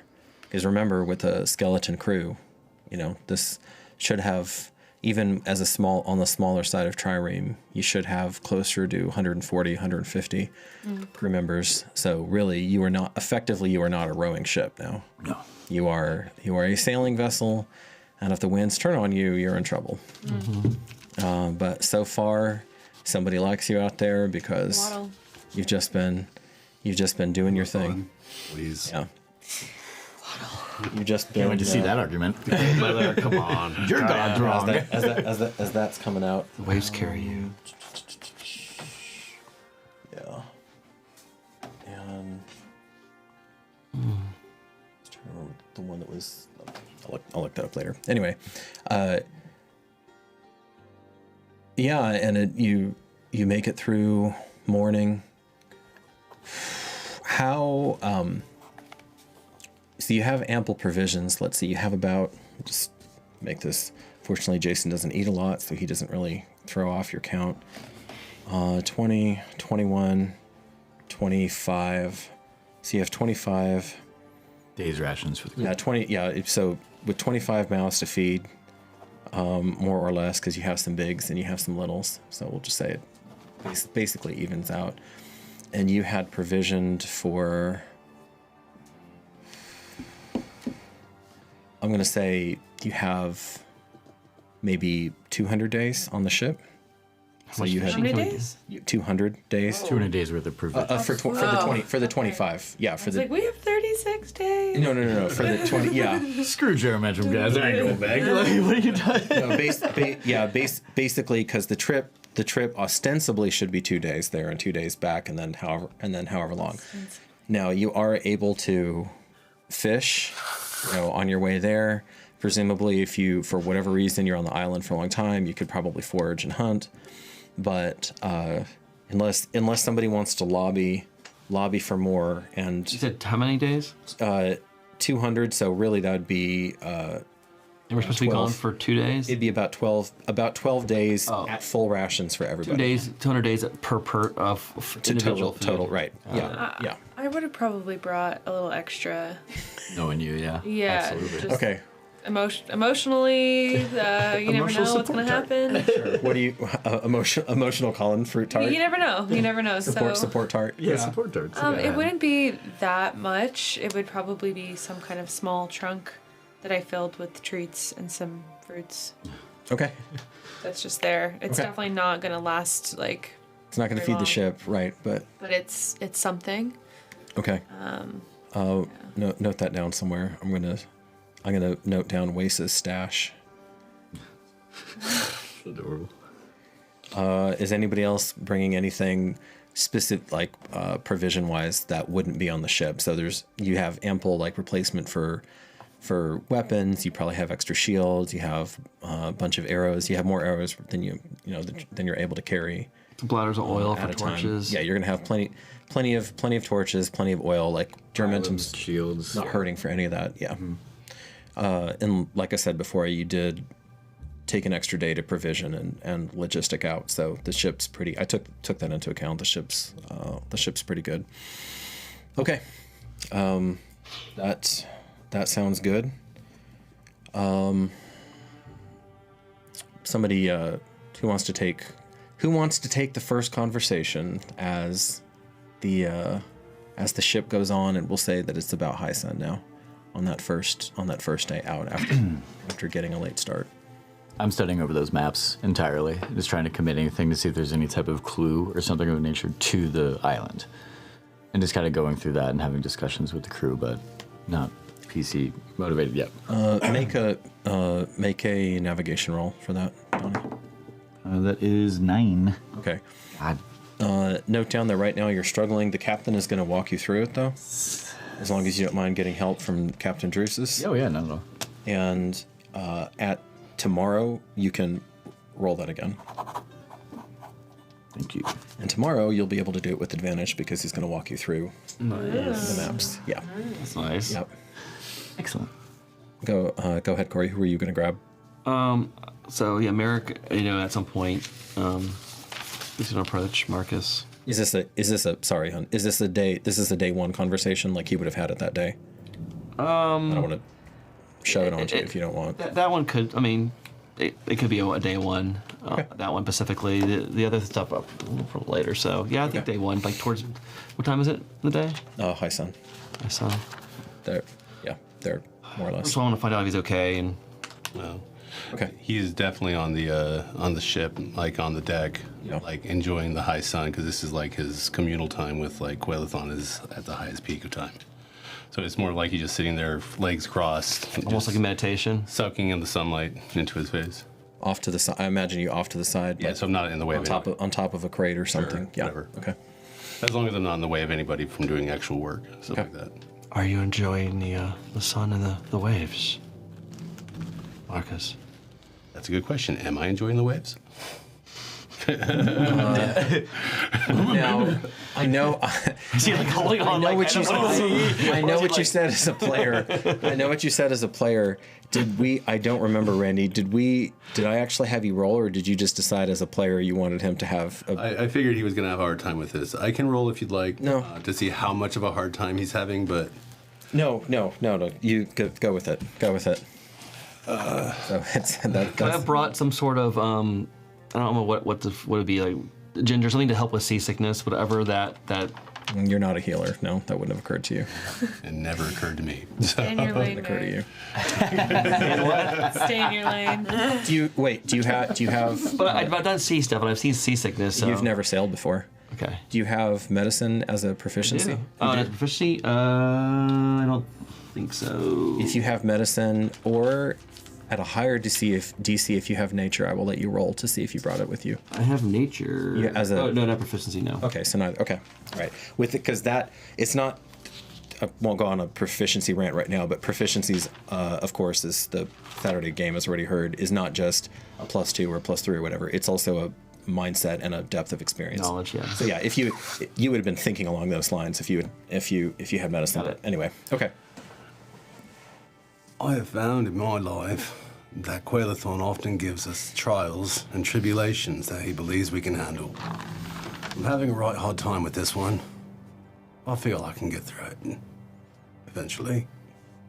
I ain't like looking at.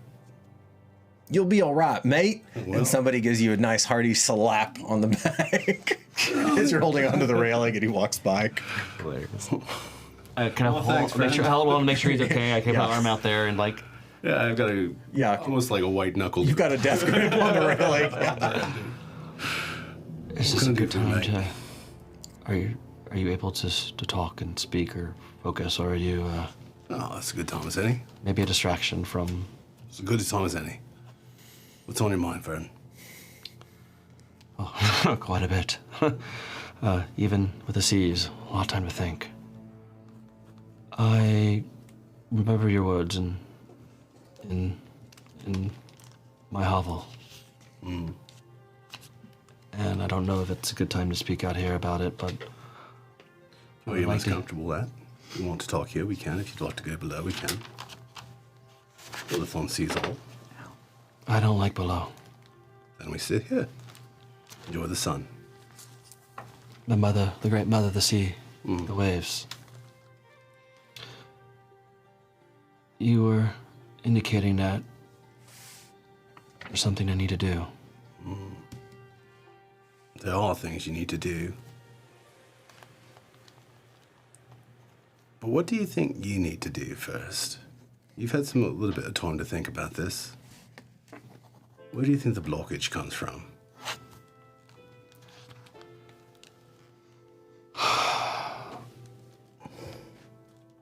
Perhaps acknowledging and letting go. It's a hard thing to do sometimes, especially when you've been holding that much in for so long. I've realized recently I've severed myself off from my seppu. And I've taken means to rejoin. It's just so hard to deal with things, and I see how they stare at me. They think of me as poor Merrick. What I've gone through. They pity me, and I don't want to be pitied. I need to heal. It's been many, many winters. These scars are deep. I am, though, ready to heal. My Jasmine's desire and my realization I have no little ones. Seeing you and your family, to be honest, Marcus. Seeing doubles carrying as much, and me and my seppu. And then the ones that just came, and they're carrying, and the caressness, and their warmth. What has happened to me as a Kithki? I found in my years that it is so easy to put up walls to protect us from the things that we are afraid of and that have hurt us. But with your people specifically, you heal by reconnecting to them. You love them as they love you. You stop seeing yourself as a victim and start seeing yourself as a Kithki. And I know those two thoughts are probably in your mind all at the same time. But really, a lot of the time I see you, it's kind of like a battle between the two. You're right. I've distanced myself because I did not want to did not allow them to understand or even share in. I wanted to keep the pain and what I went through from them. I don't want anyone to go through what I went through. I can appreciate that on so many levels. But don't take the choice from them that they are allowed to grieve with you and to love you and to help you heal. Your people are very hands-on. They love touching, they love sleeping together, they love the communal part of everything that they do. By not allowing them to heal you or to be part of your pain, you're stopping that healing from happening. I have run away from it. The Meridon and my duties is what I've occupied my mind with, and ensuring the city, which is important, but I've lost connection with my Seppu. How many are in your Seppu? Hundreds. Hundreds. My recommendation as we take this trip is to consider them and who has the most impact to you. Sit them down one night, have dinner, and explain the situation to them. Explain what happened to you, and open yourself up to them and their light. And they will surprise you. They will be there for you in a way that you never thought they could be. And as soon as that starts, the next step can happen. I mean, this is going to be a process, as I'm sure you're aware. Mm.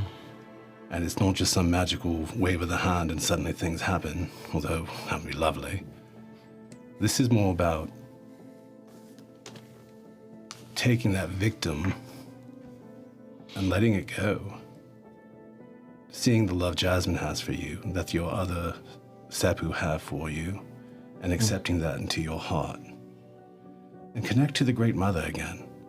I know how long it's been, but I think of my time with Quailithorn, and if it has taught me anything, is that while Quailithorn gives, and he gives generously, there's still a level of, I don't know, trust and commitment that I have to him. Like, I can't just ask and ask and ask and ask without doing anything for him in return. He doesn't require it, but he appreciates it. And I think that it's been a long time since you've actually had a conversation with the Great Mother. It's been a bit. And not from a lifespan standpoint, but from a recent, since my time at the Grove. Yeah, maybe it's time again. Take a day or two out in the wilds, find the places that are strong with her, and just talk to her. I'm thinking of going with Granny. She knows the things of the West that are strong with her. Perhaps I need to do a walkabout as well. I believe so, yes. But here's the important thing. When you're out there, do what you need to do, say what you need to say, but try to come to it from a place of love, respect, and don't expect her to just do it for you. Oh, I never have. I know. But this is kind of about your reconnection to her. So just think on that. Think on what the best way to reconnect to her would be, and what you're looking for from that situation. The rest will become clear as you do it.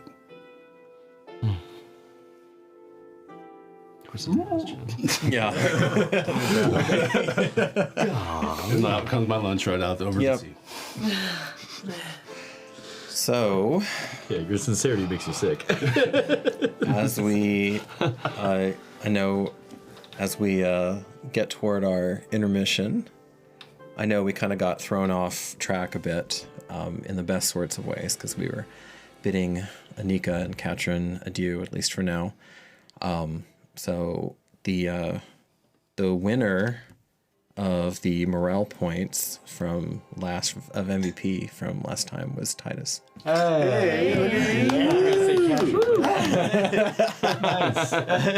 So I meant to do that at the beginning. Oh, sorry, y'all. And I will just note that. You tend to do it at this time. Yeah, I think it has been. I meant to. I'm meaning to do it at the beginning. I'm still figuring out how to. Maybe that's the better flow, but we'll figure that out. Yeah. Okay, so we will. So you'll get the candle, my dear. Tails. You got it. So we know we're gonna do that. I like that too. Tails. That's a lot shorter than the song. We will see you in about 15 minutes. Thank you so much. Thanks, guys. Greetings, weary travelers, and welcome to Constructed Chaos, a channel dedicated to all things D&D, including live play streams and podcasts, 3D printing, painting, crafting, homebrew content, and guides for players and dungeon masters alike. Join our Discord for even more special benefits, announcements, and free downloadable content. And until next time, go out there and make some chaos.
We lift our voice to greet the rising sun.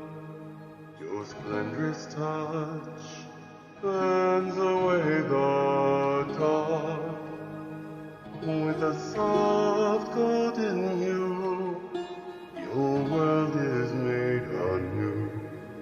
We follow the path you've laid.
Welcome back. Always good to have our faraway friends return. So, since I did not get to this at the beginning of the stream, I want to always thank Eldritch Foundry, our first supporters here, and as they continue on this journey with us, sometimes a crazy journey, but here we are. And we're going to be seeing more and more of their exemplary wares up here. So that'll continue to happen. It's usually more cost effective for us to kind of build up a few figures and then get them out there. But no, excited to see some more in different faces here as we get to those sorts of scenes. So we've got Eldritch Foundry going on, Cantrip Candles, of course, which we already talked about before, but here we are. How is it being the custodian of the candle? It's good.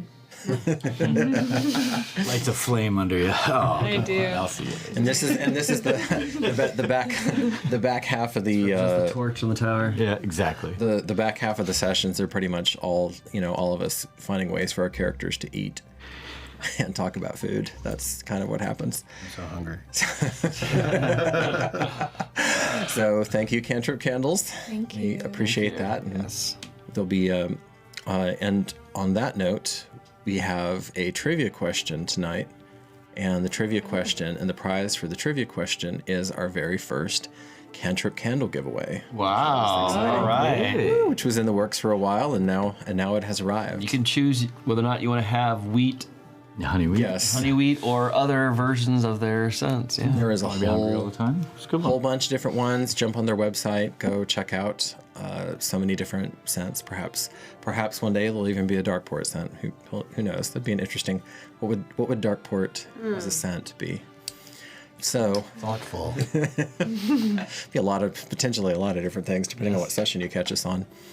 So I'm excited about that. So the trivia question is: Catryn's master was Figulus Neus. Who is Figulus's master? I have no idea. First answer. You're probably going to have to jump on the wiki. I know Toby's, our assistant producer, really likes people to do that. So he makes the questions just hard enough. I don't think Figulus Neus' master has ever been mentioned on stream. I could be wrong, but I don't think so. You're like, I didn't even think of his name yet. And I'm like, dude, what the hell? Of course you don't know it. No, please, Donnie. I have a full background and a character sheet for him. Obviously. Not that he's probably ever going to show up, but that means he's alive. That informs how I approach Figulus Neus, because I understand who taught him intergenerational stuff as such. So, first person to answer that, Zach Klados, somebody's going to get it probably before I'm even done, before we even light the candle. Congratulations, you got it. Right. Real time. And then last but certainly not least, on Thursday, I'm flying out to the Constructed Chaos crew. Ooh. And that's going to be real fun. And their amazing GM, Alex, and I have been going back and forth. I've been pestering him all about trying to dig into the details of my character and really understand what is going on with him, because I want to bring my best game over there. Got to represent Darkeport appropriately, and awesome. Well over there. Super excited about that. If you've never checked out their stream, they are Constructed Chaos, and they stream every Wednesday, basically at the same time and the same time slot that we do. And they're lots of fun.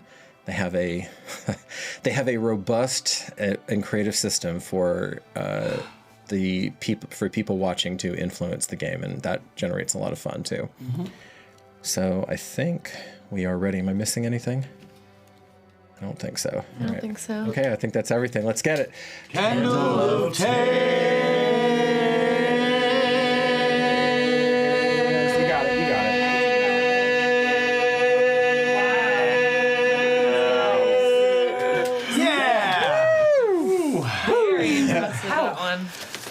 Like will we probably hold our breath and exhale over a period of time? Going through a tunnel? Yeah. Maybe 3 minutes. Like breath work courtesy of Darkeport.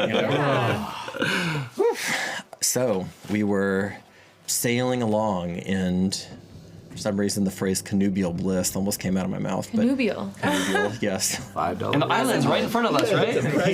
Yeah, of course. Normal thing to come out of your mouth. You just, The island right there. Uber's going to be here when? Yeah. there's so many things just kind of rattling around in my squirrel brain. So, sorry. Justin made the mistake of giving me a little fidget toy before we started because my T-Rex arms could reach things, and now that's going to be set aside because that will get played with way too much. So Hyson comes and goes. Marcus, I will actually know it now. We're going to wait till tomorrow. That first day is just pretty miserable for you. You have the one highlight with Merrick, and aside from that, it's all pain. Yep, downstairs I go. Okay. What's the heat and what's the weather like right now? It's the equivalent of June, but at the latitude that you're at, it's hot, but it's honest and it's pretty nice. And to people who are used to being out in the field, no problem. A lot of sun for you, but 20 con, you just kind of soak it up. Nilishli, you're fine. You can kind of be wherever you want to be. You can bake. Weisa, I believe something had caught her eye. Yeah. You were telling me at the intermission. What has caught Weisa's little eye? Weisa wants to go and talk to Jason. Okay. Where is he? He has found himself a crate of his own. He's facing toward the bow of the ship, so forward. He's perched, and he does that thing that some people who are not me can do, which is put their knees up to their chest, and he has his arms around his chest. And those eyes of his, you realize that they're actually more, they're a little more fluid than you had thought at first. And you think back, and you thought that his eyes were a lot closer to purple, but maybe you had misread it in the moment because it looked pretty damn blue right now. And he either isn't acknowledging you or he's just off 1,000 leagues away. Ave, Jason. Oh, Ave. Sorry. My name's Weisa. Weisa. Right. You were the one, you were interviewing everyone before. I kind of remember that. Yeah, I'm glad you joined us. I don't really even know why. I am too. Were you there when I talked about, well, it's when I look at things sometimes I see lights, and I knew that this was where I needed to go. I was kind of surprised, to tell you the truth, looking at, was the series then. What's the name of the ship now? I know it got renamed. Storm's Mare? Storm's Mare? Whose name was that? Our lord, of course. He's quite... He looks around. Waiting for that compliment. Come on. Okay. Thanks, mayors. I guess. What's a mayor? Oh, is it like storms, like the mayor of a town sort of thing? I think we have some of those in Macaria. I believe it has something to do with equine. What's that? Those creatures that people ride sometimes, or put things on to travel with. Others call them horses or ponies. You mean like a donkey? Similar, but different. Okay. But anyway... I can't say as I've rightly ever seen one. I just saw one for the first time recently, too. You did? Yes. Was it pretty? It was pretty. I wish I could have seen it. Well, maybe you will. Soon. I don't even know what a pony is. Never matter, Jason. I wanted to thank you so much for joining us. And I happened to just notice you were given a necklace at the harbor. I was. Make a insight check. 26. I rolled pretty well, too. So horses. Yeah, it goes right back to it. The reluctance and the anxiety that you feel up on his face, you do not sense duplicity or dissembling behind it. What you do sense is a protectiveness toward Evander. Mm-hmm. So he does not immediately answer you, and his light, probably like a high tenor voice, just drifts off on the wind into nothing. I was just so curious about the stone. Really, I've never seen anything like it. Oh, he brightens immediately. Oh, well, that I can tell you all about, sure. I've had it. Well, it is kind of a long story, but I suppose we have a while. My first pass would be this, though. They tell me I've had it when I was found. I don't actually know. I was a foundling and all. Didn't know that for a long time. But, yeah, it was pretty hard at the beginning. But I just decided I'd just follow the lights, you know? They never led me astray. Even in the bowels of this ship, I knew that wasn't going to be the end of my journey. And this has been with me the whole time. For a long time, I thought I couldn't lose it. Because, like, the people who found me first, they, like, took it, and I didn't know about it for a long time. And then it kept coming back to me. And it was, like, in the weirdest ways, you know? It'd be, like the woman who had it on, like, the string she had it on, it snapped, and I found it in the dirt, and didn't even know it was mine. And anyway, that's a whole long tale, but I did get it back, and then I would have dreams about when other people would steal it. A lot of people seem to like it. I don't know why. I had some real weird people a winter or two back. They're from some place called Valicio, up north, like way up north. Like most people, like my homeland, we would think that Juramentum was north, you know, but that's like past, you know, like into the northern expanse and stuff, past the mountains. And like some of them folk came around, well workers. Not like Catryn though. Is Catryn coming with us? She has set sail for a different journey, actually. Oh. Okay. I want to, like, perceive if he would let me touch it. I don't want to ask. I want to know if he would be comfortable with me touching it before I ask. With that writing off of that 26, you think you're in persuasion check territory, like with body language. Okay. And intent.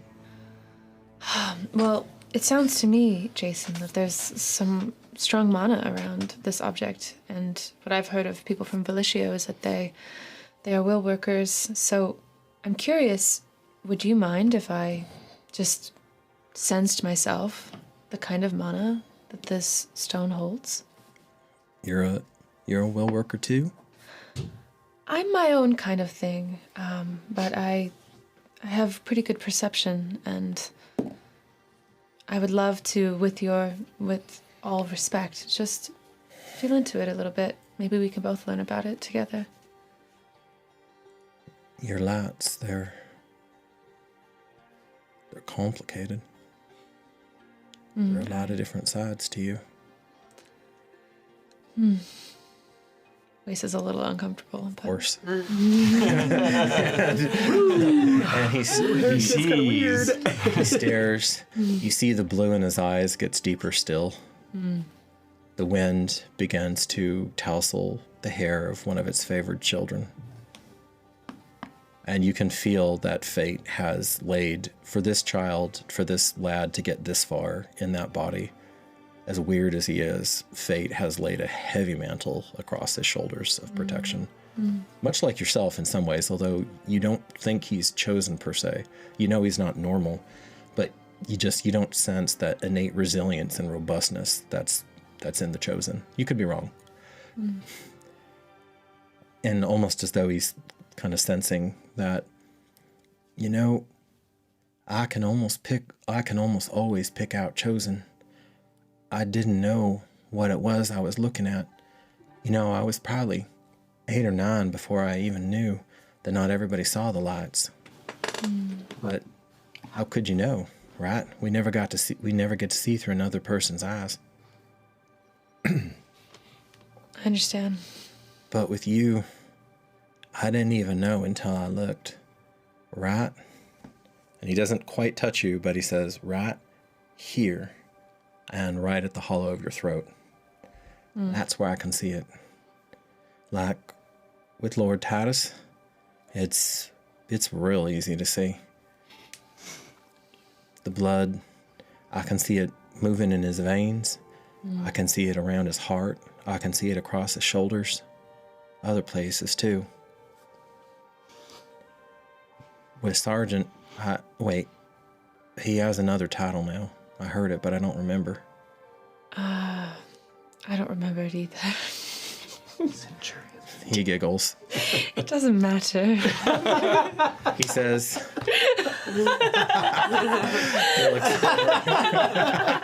Fortunately, this is a private conversation. Where's the dagger at? Right here, baby. Right through the crow's nest. You have a strangled cry. Be like, Oh my god. Oh right. Centurion. Does she say, okay, all right. Right. Does matter? Right.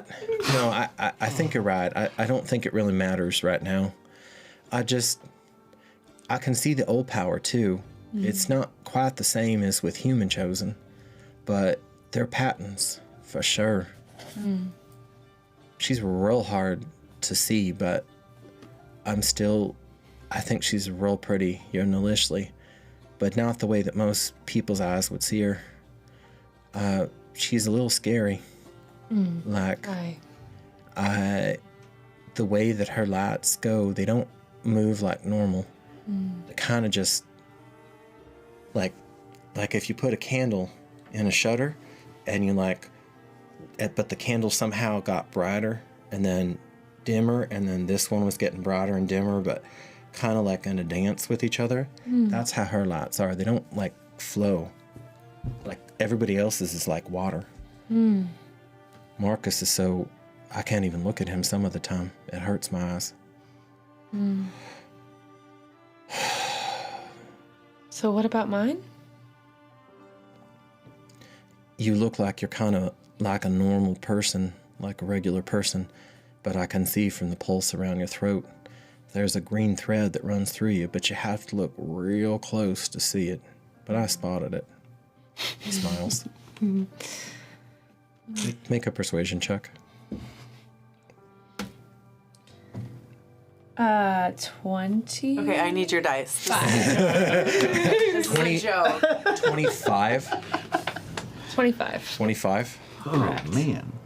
Who gave you those dice? Who gave you that dice? Who did you throw a dagger at? I'm Definitely You invented democracy again tonight. No. Yeah. Weisa's feeling very confident right now.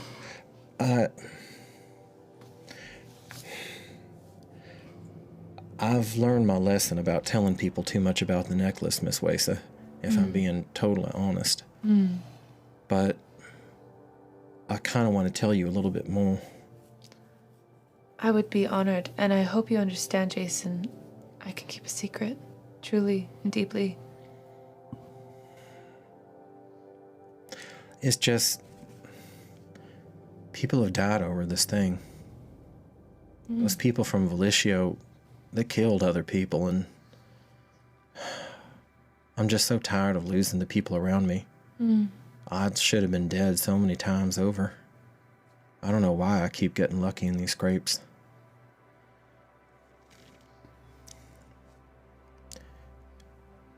Be real careful. People like you, well, maybe not just like you, but people who were like, diviners and who had the site, when they tried to look into it, it hurt them. Sometimes bad. He leans closer to you. There's a scent, now that he's like right next to you, there's a scent to him that you of all people, with your superior smell.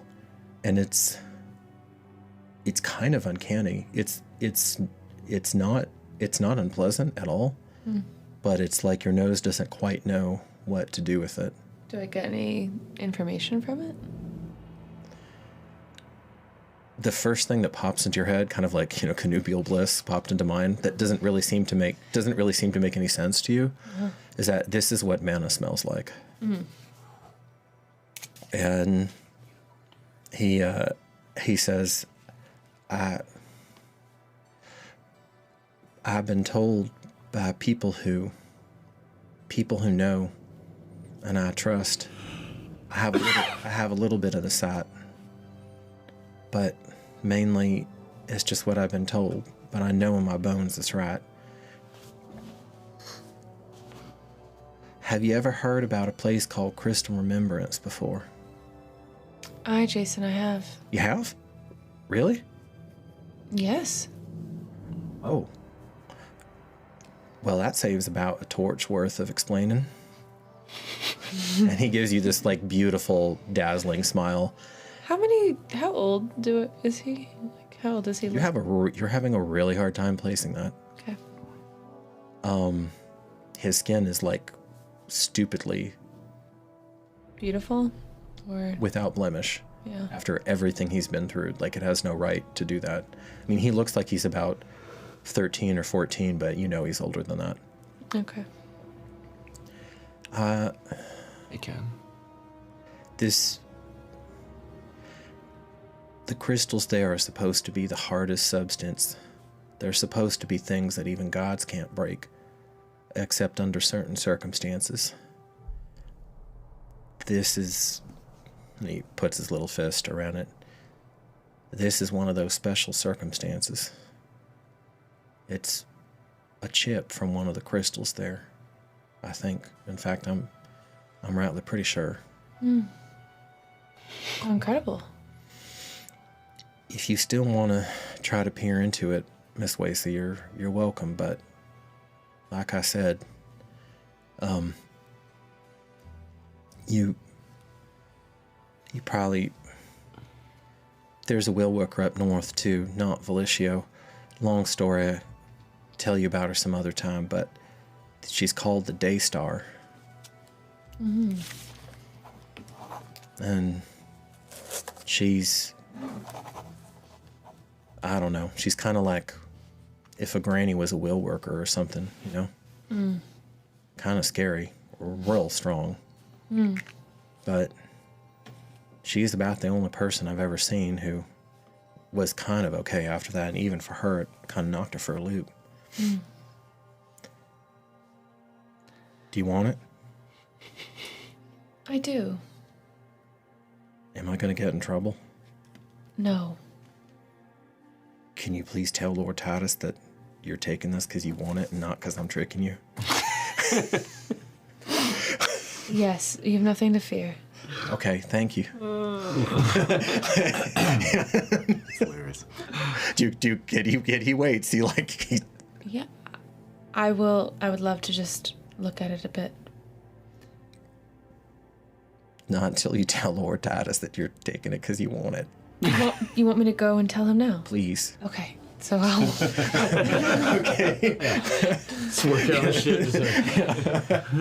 shit. Domini. Yes. I need to just let you know that I am taking hold of a necklace that Jason has been wearing. And I'm saying this very quietly. Yeah. And I've asked for him to give it to me. He is not giving it to me for any other reason other than my request. If something are to happen to me... This isn't like a marriage thing.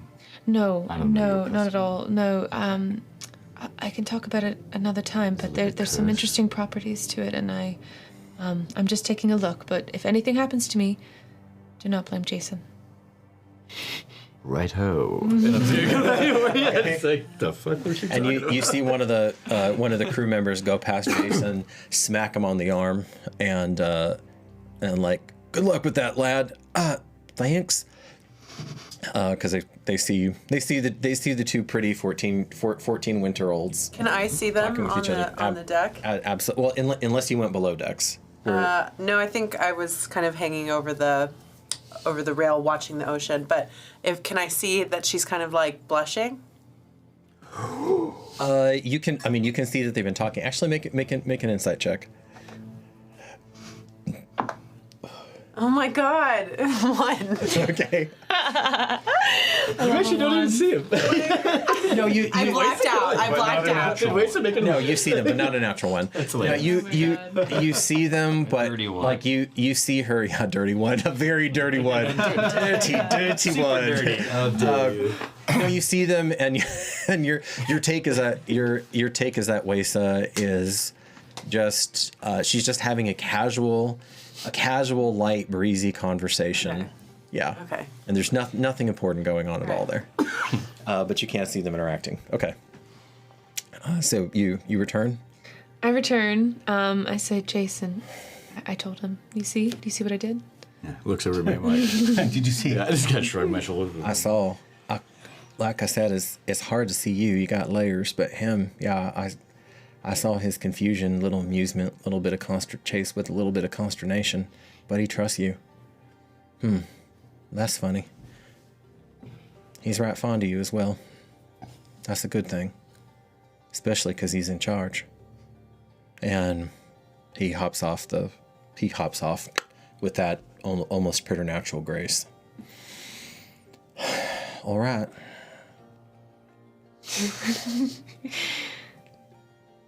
I guess we're about the same size. Is he gesturing to put it on me? Or at least for you to take it. Okay, I'll just take it. Okay, you have it. Put it in my chest. Over your heart? I feel like I have something that I wear, but maybe I don't. That was just my initial reaction, but I tuck it away. I don't want to get into it here.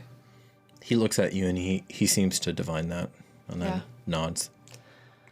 He's giving you a lot of trust by giving his little precious to you. Well, Jason, I would like to go under to be with this in private. You're more than welcome to join me. I know how precious this is to you. It's not that, Weisa. I feel like I kind of know what to expect, and so I should be next to you. Do we? Ooh, Marcus. He's looking. He's like, curse below deck. I was gonna go ask Marcus to come because I know he's like a real potent healer and stuff. I think the second mate. I think I saw him with the healer's pouch, and he seems like a real learned man. Do you mind if I try to get him to come with us? That works for me. Okay. All right. So there's a little bit of a break. Is Weisa gonna immediately try to find a kind of a quiet spot to pursue this, or is she gonna let some time to breathe, get something to eat, check around, that sort of thing? Your call. She probably doesn't want to create any strong attention to any of it. So just let that fade for a bit. Okay. Because nobody's really paying attention, with advantage, make a deception roll.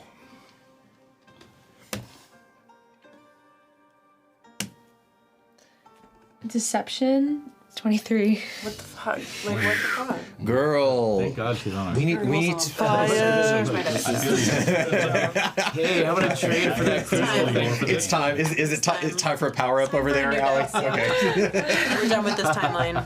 Okay. I'm here for it. Do it. Realign them on the. There you go. I love it. So that's what it's there for. Okay, you let things cool off, and I may do a few little somethings, but we'll get back to that.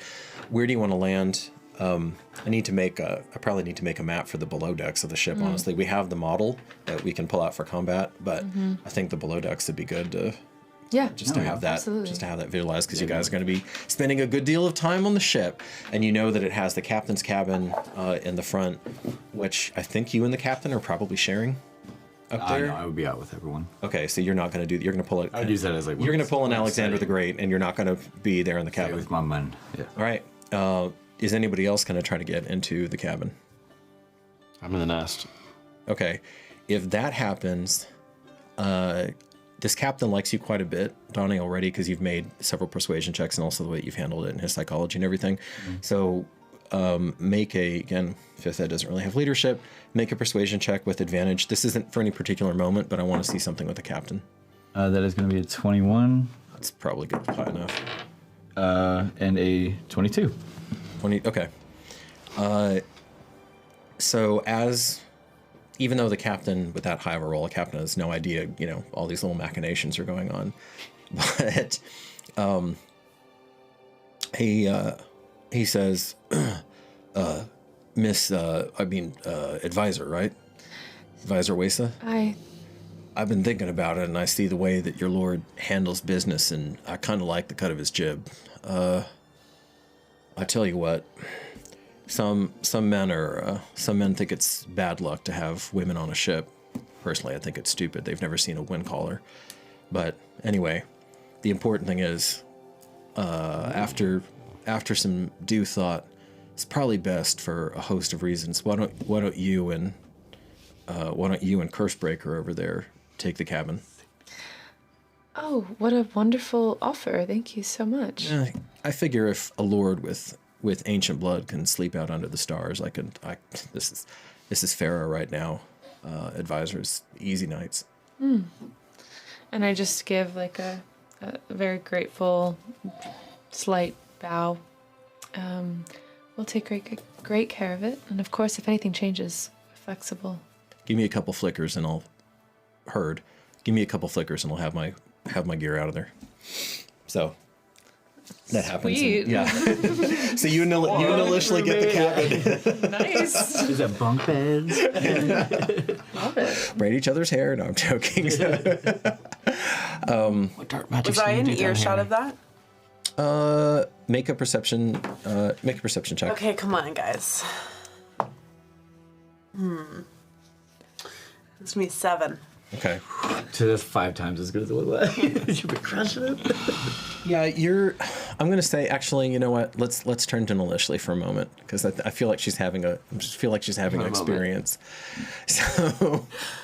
So as the day wears on, and you begin to put some pretty good distance. Again, wind continues to smile upon you.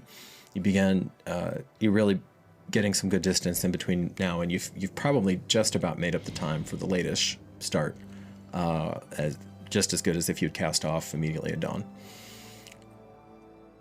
And you're feeling good, but like you're starting to feel something kind of creeping up in the background. And now make that religion check. Okay. All right, guys. Something's All right, creeping up. Tezcatli, you hear from me? You hear from me, lady? You 20. She's answering. What am I adding to that? Religion. Religion? Yeah.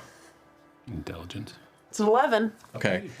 All the way up. And then did you have a chance at the intermission hunt to look at which one you wanted? Yeah, yes. Okay. My insight. Your insight? My insight has gone up. You're going to do insight. Okay, Yeah. so bubble in insight in there. Mm-hmm. And on I never know where insight is on It's under this. the skills part, where your like religion and all that is. Yeah, it's not there for me. It's got to be. Oh no, you're absolutely correct. Yeah. It's kind of hidden because I think it's like right next to investigation. Yeah. There's a lot of eyes. So, but what if I was at -2 before? Is that a 0 now? Now it's zeroed out. 0. Yep. Yes, ma'am. You got it. Canceled it. So that's good. No, that's good. That's good character growth. I like that. So the way that you as the player think about that, because that's a pretty big shift for her. So that means on some level, at least, Allie, she's getting more in tune with emotions and with the human interactions around her. Mm-hmm. She's starting to figure that out. Yeah. Feel like that's a big deal. With an 11, you still can't put your finger on it, but you are. Wait, hold on. Was this roll with insight? No, that was religion. Okay, got it. That was a religion roll. Yeah. So I think that earlier insight roll was actually a 3 then, Yeah. because it would have Yeah. Which wouldn't have done. It wouldn't have helped you. It wouldn't have done right? much. No, that wouldn't have helped you there. Better that we catch it now. Better that Would have we been dirty. that we catch that now. Yeah. dirty. The dirty one. I like that, Corey. That's good. Dirty 20s and dirty ones. Yeah. You just feel. I mean, Tezcatli's always going to be there. She's not necessarily going to listen to you or help you, but you're her creation, so that's a given. But this feels quite different from land, quite different from even when you've done your walkabouts in the forest. The bog was a little funky, and in retrospect, you know that Roth was asserting herself, was beginning to assert herself, and that's what you were feeling in the bog. This is so you don't have a name yet, but you feel another force begin to assert itself. And the only reason you got it with an 11 is because you've had this exact experience before when you were going from forest to bog and then back to forest. Like, I'm aware of this, like, switching over of kind of like divine presence. Yes. And when you say asserting itself, does that mean like making itself known, or is it now starting to get a little aggro? It's more like maybe good question. Maybe I was a little imprecise on the words. That you are now entering someone else's sphere of influence. Okay. Did I feel when that shift happened? You're still kind of in. You're still kind of in process. You feel like by the time when you wake up and there's no land around here, you're going to be in somebody else's backyard. And do I feel nervous about that based on how I feel about this presence in my body? Do you want to take a good chunk of time and try to track that down, or is there something else you want to do? I mean, yeah. No, that's perfect. That's perfectly fine. Okay. Yeah. Where do you want to go? I think that it would make the most sense if I'm feeling the presence in the waters, that going to the bow of the ship, like to the very Titanic end of the ship, you know what I mean? Like Jack and whatever. Where you're getting to see the water sluice exactly, where I'm like almost like immersed. The foam and no, absolutely. And I kind of feel called into that direction. I'm gonna leave Winter's Harvest actually just behind me. You set it down. Yeah. Set it down. Okay. It doesn't object. Like I said, it still seems content to just be right now. Okay. This is the most chill your murder scythe has been since this whole, since you put it in your hand. Sweet. Okay, you go. It's a little weird not to have the weight of the artifact behind you. It's become part of you now. Yeah. During the day, Angel, besides looking out, when I'm just kind of contemplating, I'm looking at the deck, watching the activity, just observing the humans, the doubles. So just trying to see. Basically, I don't know if I'll catch any of this stuff, but I don't necessarily need to. But I'm just saying So you're asking to see how much you would have seen of these various or just interactions and is anyone jumping over the boat?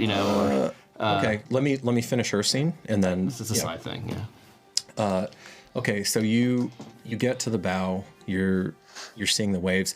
It's pretty damn remarkable. I mean, in the modern world, we take a lot of things for granted, and a lot of things just kind of wash over us because we're so replete with images and information and everything. But in the ancient world, if you'd never been on the sea, you literally would have never had this input before. And so for the first time in your short life, you're seeing the foam cresting up over the sides. You're seeing the water being displaced. You're getting that wind that is like nothing on land, where it's just open and there's nothing obstructing it at all. And even though this is called Lake Seneschal, this is a great lake. I mean, this is essentially the size of Lake Superior. So this really is a freshwater sea. Mm-hmm. It's not really a lake. It has storm systems of its own, creatures of its own, etc. So you're sitting there feeling how honestly small you are in the face of that. And you've heard tale of bodies of water that are much bigger than this even. Like that Jason comes from a place where there's more water than there is land, where he's just surrounded by water. So you're there, and with advantage this time, go ahead and make another religion check.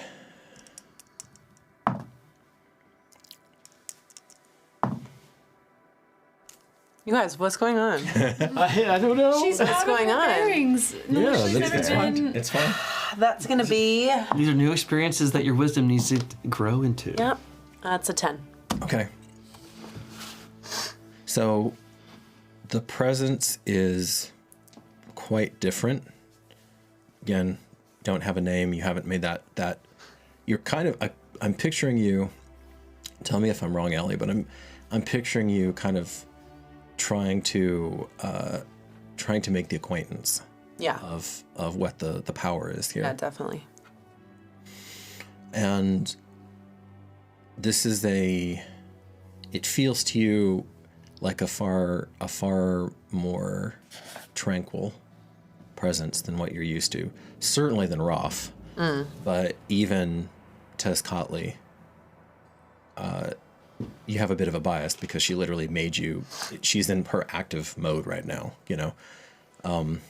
But this is a presence that's far more staid, at least right now. And kind of as you feel into the limits of it, maybe actually with the 10 that'd be a little confusing because you know what this is, Tatiana, and you get a blend of masculine and feminine, and it feels and there's more to feel into that, but you haven't gotten there yet. Okay, so you're up there for a while. Like torches pass, and you see Nilishli. You definitely would have, if you're deliberately trying to see the interaction of the ship, you would have seen that. You would have seen that. Now remember, you are fishing too, and you are kind of spacing out. So Yes, you're not going to do both simultaneously. No. But I mean, throughout, I'm watching for like 8 hours a day. I figure there's some times that I'm. Well, that's optimistic, Corey. Or what? That nothing's going to happen for 8 torches on this boat. No. This first day you're good. Yeah, I mean, there'll be times I'll be fishing, whatever time that is. I'm busy, and otherwise I'm looking out, but I'm not looking out like staring like constantly forward into nothing but sea. So I will be also observing shit because these are crew members I haven't seen act, perform. I want to make sure there's no mischievousness going on. I don't want to make sure someone doesn't fall overboard because they're seasick or whatever. Marcus happens to puke and lean forward too much or something. Oh, yeah. And just figure out how a ship works. Figure out how the ship works. Yeah. Well, he didn't say that. Okay. He did not say that. Control the tomfoolery. What's your plus to perception and investigation, Corey? For investigation, it's +4, and for perception, it's +7. 7, yeah. Okay, that's what I thought.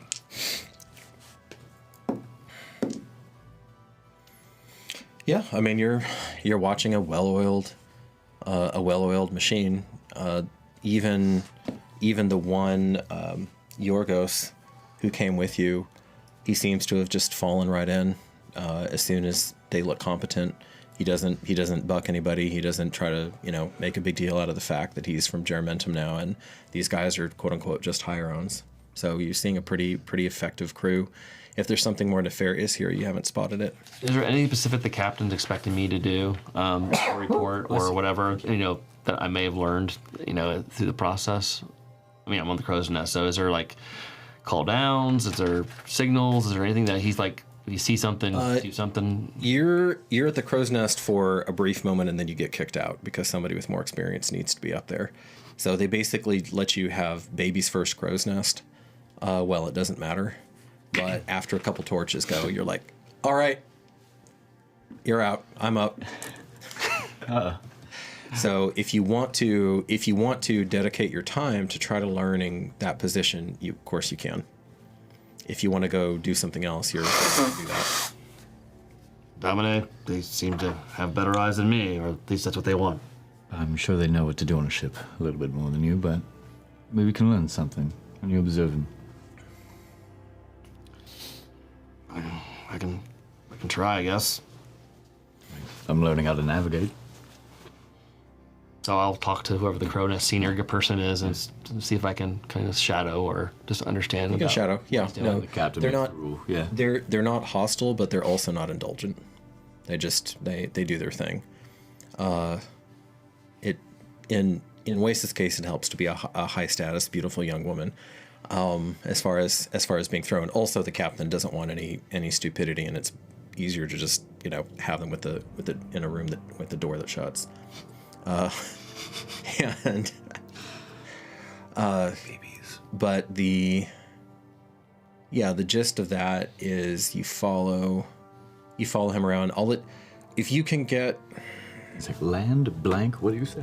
I'll say, Corey, if you can get actually make the preliminary roll on. I'll let that be survival.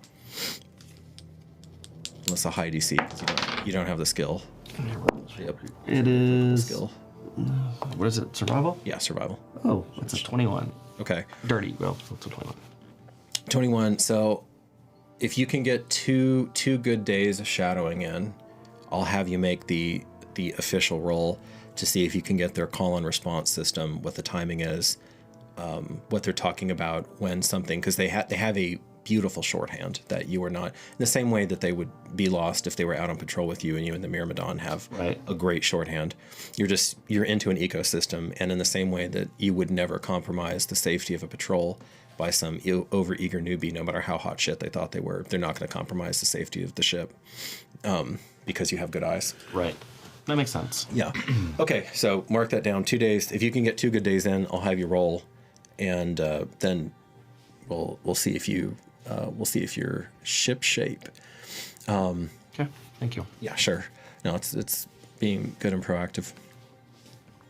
And then Titus, you're at an advantage because you already have that skill. You just need a little guidance as far as navigation goes. For sure. Are you okay? So he's doing that. You're busy being seasick. You're communing. Okay, so nobody else is. There was one other thing I was going to ask if the party wanted to do, but that basically. You're having many moments over there, Allie. We about what time are we at now? Probably getting close to dusk. No, not until her scene. Was there something that you wanted to do? Oh no, I'll wait. Okay. Have a conversation. Okay, so the captain lets you know through one of the men that the cabin is empty, is ready. Wonderful. So you go into the cabin. There are a couple leers as you and Jason go into the cabin together. I start talking a little loudly about some kind of ship stuff. Yes. Thank you so much for being so proactive with the rope and cleaning up that mess that we found over there. And I just start saying things. Because you do not know any of the nomenclature, at disadvantage, make a deception check. Oh, the bosun. Oh, shoot. Oh, wow. Deception. 10. Okay. It's all right. Some of them are like, yeah, I bet. Yeah, but you make it in there, and he does actually bring the second mate, Vibius, in as well, which also helps quash some of the chatter. Good. Threesome. You don't mind being here, do you?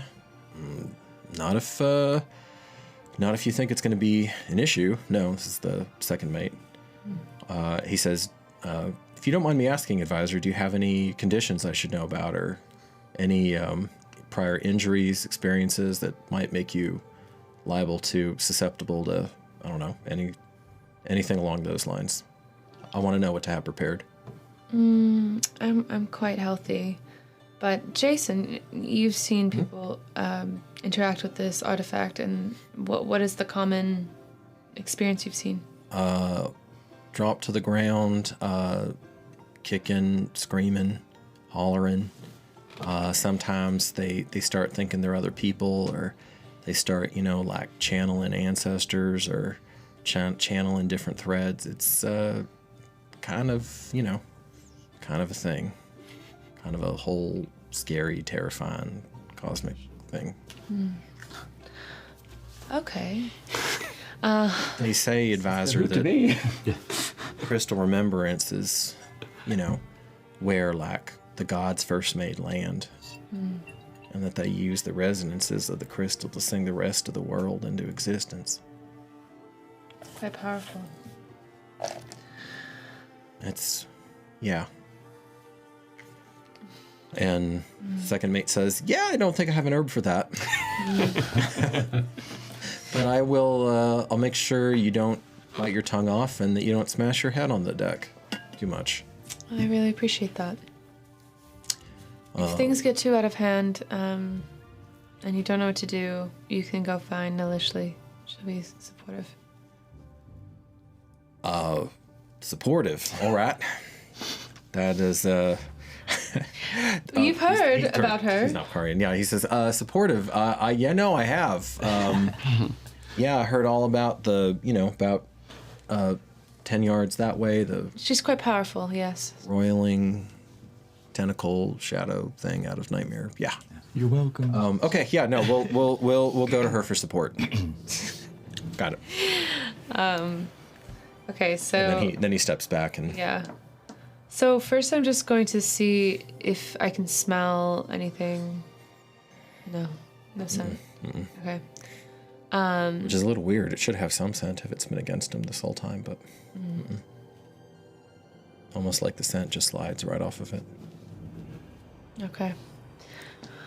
So internally, I'm going to have an intention to see who is there with Figulus and Publia, if Crystal remembers. Oof, okay. Because what I'm sensing is that this is very powerful artifact. For me to just try to feel into it, I get it. It's a crystal from Crystal Remembrance. Like, it's got a lot of potential. So I'm going to see if I can receive some simple data from it, if with my intention, if it works that way. Something very specific. Yeah. You're trying to look for something very specific. Let's see if that... Versus a flood. With your newly tapped or newly understood abilities, Weisa, I almost used your class name there, your class archetype there. How are you envisioning that power coming up in you and going into this thing or informing you about this thing?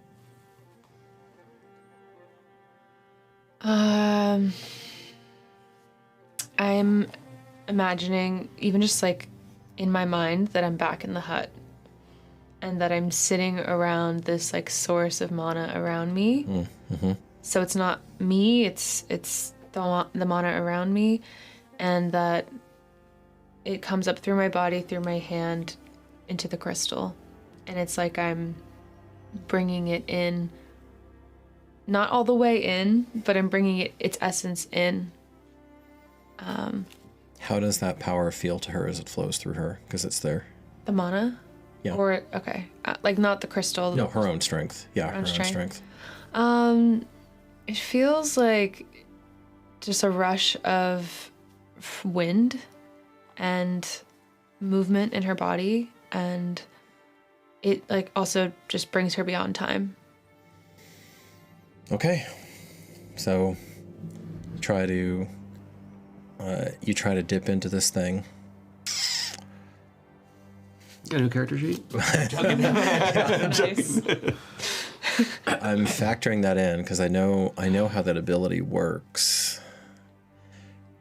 Go ahead and make your insight check.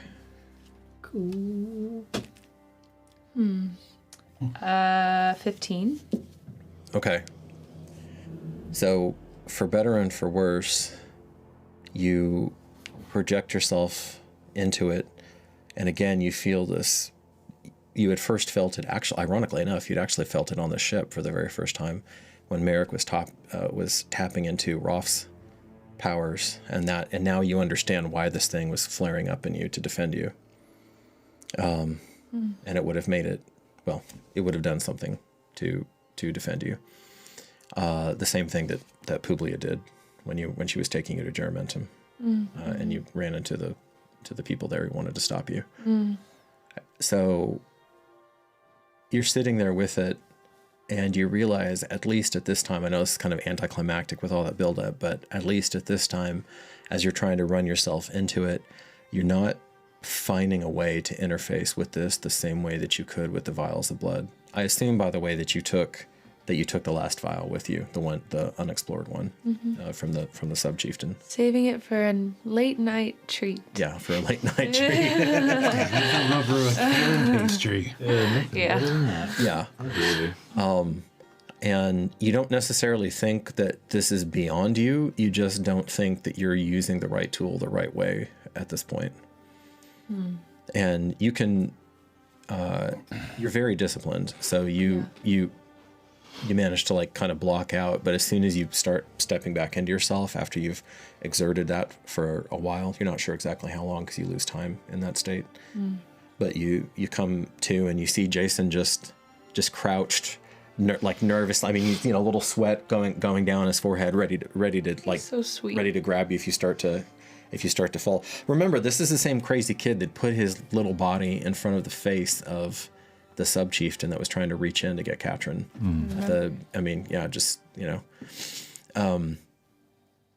But you come back and Vibius is unmoved. You see, perhaps curiously, Vibius turning the pages on what looks like some kind of homebound, home-stitched collection of scrolls as he's waiting in the corner. Are you all right? I'm all right. I don't think I'm interacting with this properly. I don't know how I would find out how to. Jason, do you ever journey with this? Does this stone ever talk to you or guide you in any way? Sometimes when it's real bad, it has lights that it makes or shoots out, but I can't feel into it the way that a diviner can. Do you know what a mana bender is? I do, actually. They've had like the most ease, but also like the most impact. I think the Daystar is still, I think she still uses like the math, that kind of will working. I think she still uses it, but it's like a blend of mathemagics and man abandon that she does. So I think that's why maybe she could kind of like feel into it but not lose herself entirely. I understand. I've never met a chosen like you before though, so I don't really know what your talents are. I'm sorry. Oh, it's okay. I don't really either. But He laughs a little. yeah. Thank you for letting me look. Yeah, I trust you. I think you're good people. I know what could have happened on that ship, and I'm so glad that Evander didn't die or have to kill more people. And that Lord of yours, he's shown nothing but kindness. No, it's a good city, and I kind of wish it was my home and not Macaria. It is your home. He doesn't answer. So, is it over? For now. Okay, good. Gimme. I love it. For now. Donnie, did you want to Sure. try to do that? Was that? Oh, Did you yeah. have a scene in mind? Okay. I was just going to go and talk to Nilishli. Okay. All right. So as the Nilishli, you start to come back. You've probably been at this for 4 torches. You can feel Tiscotli, inevitably the oldest dance, beginning to assert herself over her rival Coatl, and as she comes into prominence at night, you realize you're not in a space yet, and perhaps this is something that you have to allow to happen. And you hear heavy, solid steps coming up behind you. Yeah, I would definitely want to make myself known. Kind of seeing her like that, like, just so she doesn't. Yeah, no, you don't want to get blasted. I'm just going to be facing the ocean still and say, yes, Titus? Hello, Nilishli. And I'll walk up and just be like, the damnedest thing about north, always north, is now we're finally on our way there. I'm going to turn around and face him. Hi. So, Griff, Griff.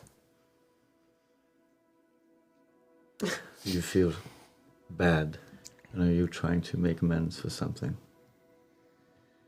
Do I feel bad about what I did in the bow of this boat?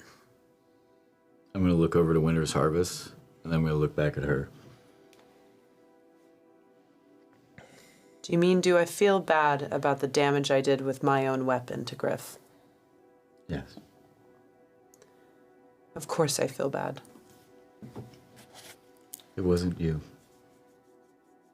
And I know that this is an insane question to ask anyone but you remember the day you were born. Aye, but it is like a distant memory now. Do you remember the field? I do. I mainly remember a dog. Me too. The year before, it was fugue, and those nights always tend to be quite odd. We were visited by a mother who was constantly running. We kept following her and following her. Finally, she led us to the field that you were born. Found she was looking for a son. Her name was Aurelia. His name was Junius. He was 4 years old. When we got to the field, we found his remains and we were able to bury them together. For 45 winters, she was looking for her boy. While where we buried them,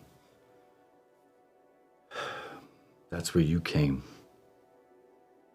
I feel as though I want to look over at Winter's Harvest and then look back and be like, most importantly, you were born out of a mother's love. And you being able to save someone and risk something for them. For I would call upon Ra for Jerem, Olivia, any god that could possibly do anything. I'm just want to make sure that you know that you are born of love. She's like literally not going to even know what to do about that. I think she feels like an emotion I don't know that she's ever felt before, which kind of feels like grief but mixed with longing. And when she thinks about like this mother's love, it's kind of a longing for something she never knew that she needed or had. And there's just going to be a tear that falls down her face. And as she like kind of is, you can see her kind of like almost not shaking, but you can see her like discomfited, like she's definitely like unsettled. And she's going to ask, who was this mother? Why was she separated from her son for so long? It's the same story as most people that try to do something different as they're willing to sacrifice for what is right. They sacrificed their lives for Juramentum. And we just couldn't find them at the right time. But I feel as though that they found you. And I feel as though you'll find yourself. Find myself how?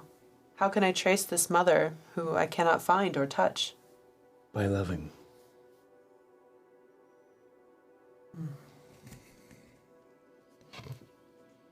And then I'm gonna hug her. And I'm gonna let him hug me. Just an attempt to. Oh my god. Okay. The day wears on into night. The first night that any of these characters has ever spent on the open water. I want that to sink in for a moment. I don't want to gloss over that fact. For some people, it will mean one thing, and for others, it will be a profound change.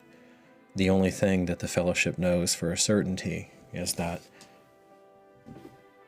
whichever of you survive, by the time you get back to Juramentum, you will be inexorably changed, all of you. That's what you get that night. And Weisa, you get a little something more.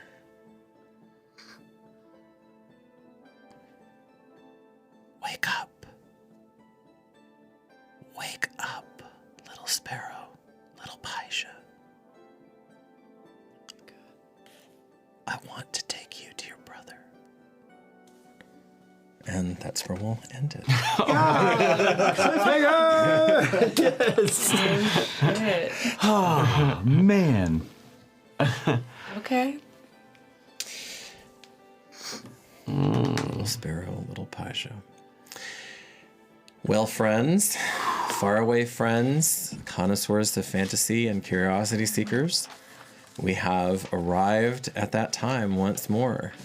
Our fellowship is well and truly underway. Thank the gods. And you wake up. And you're back at your and you wake up and we're back up. No, Angel, wait. there. No, I need a flashback. I need one of your flashbacks. No.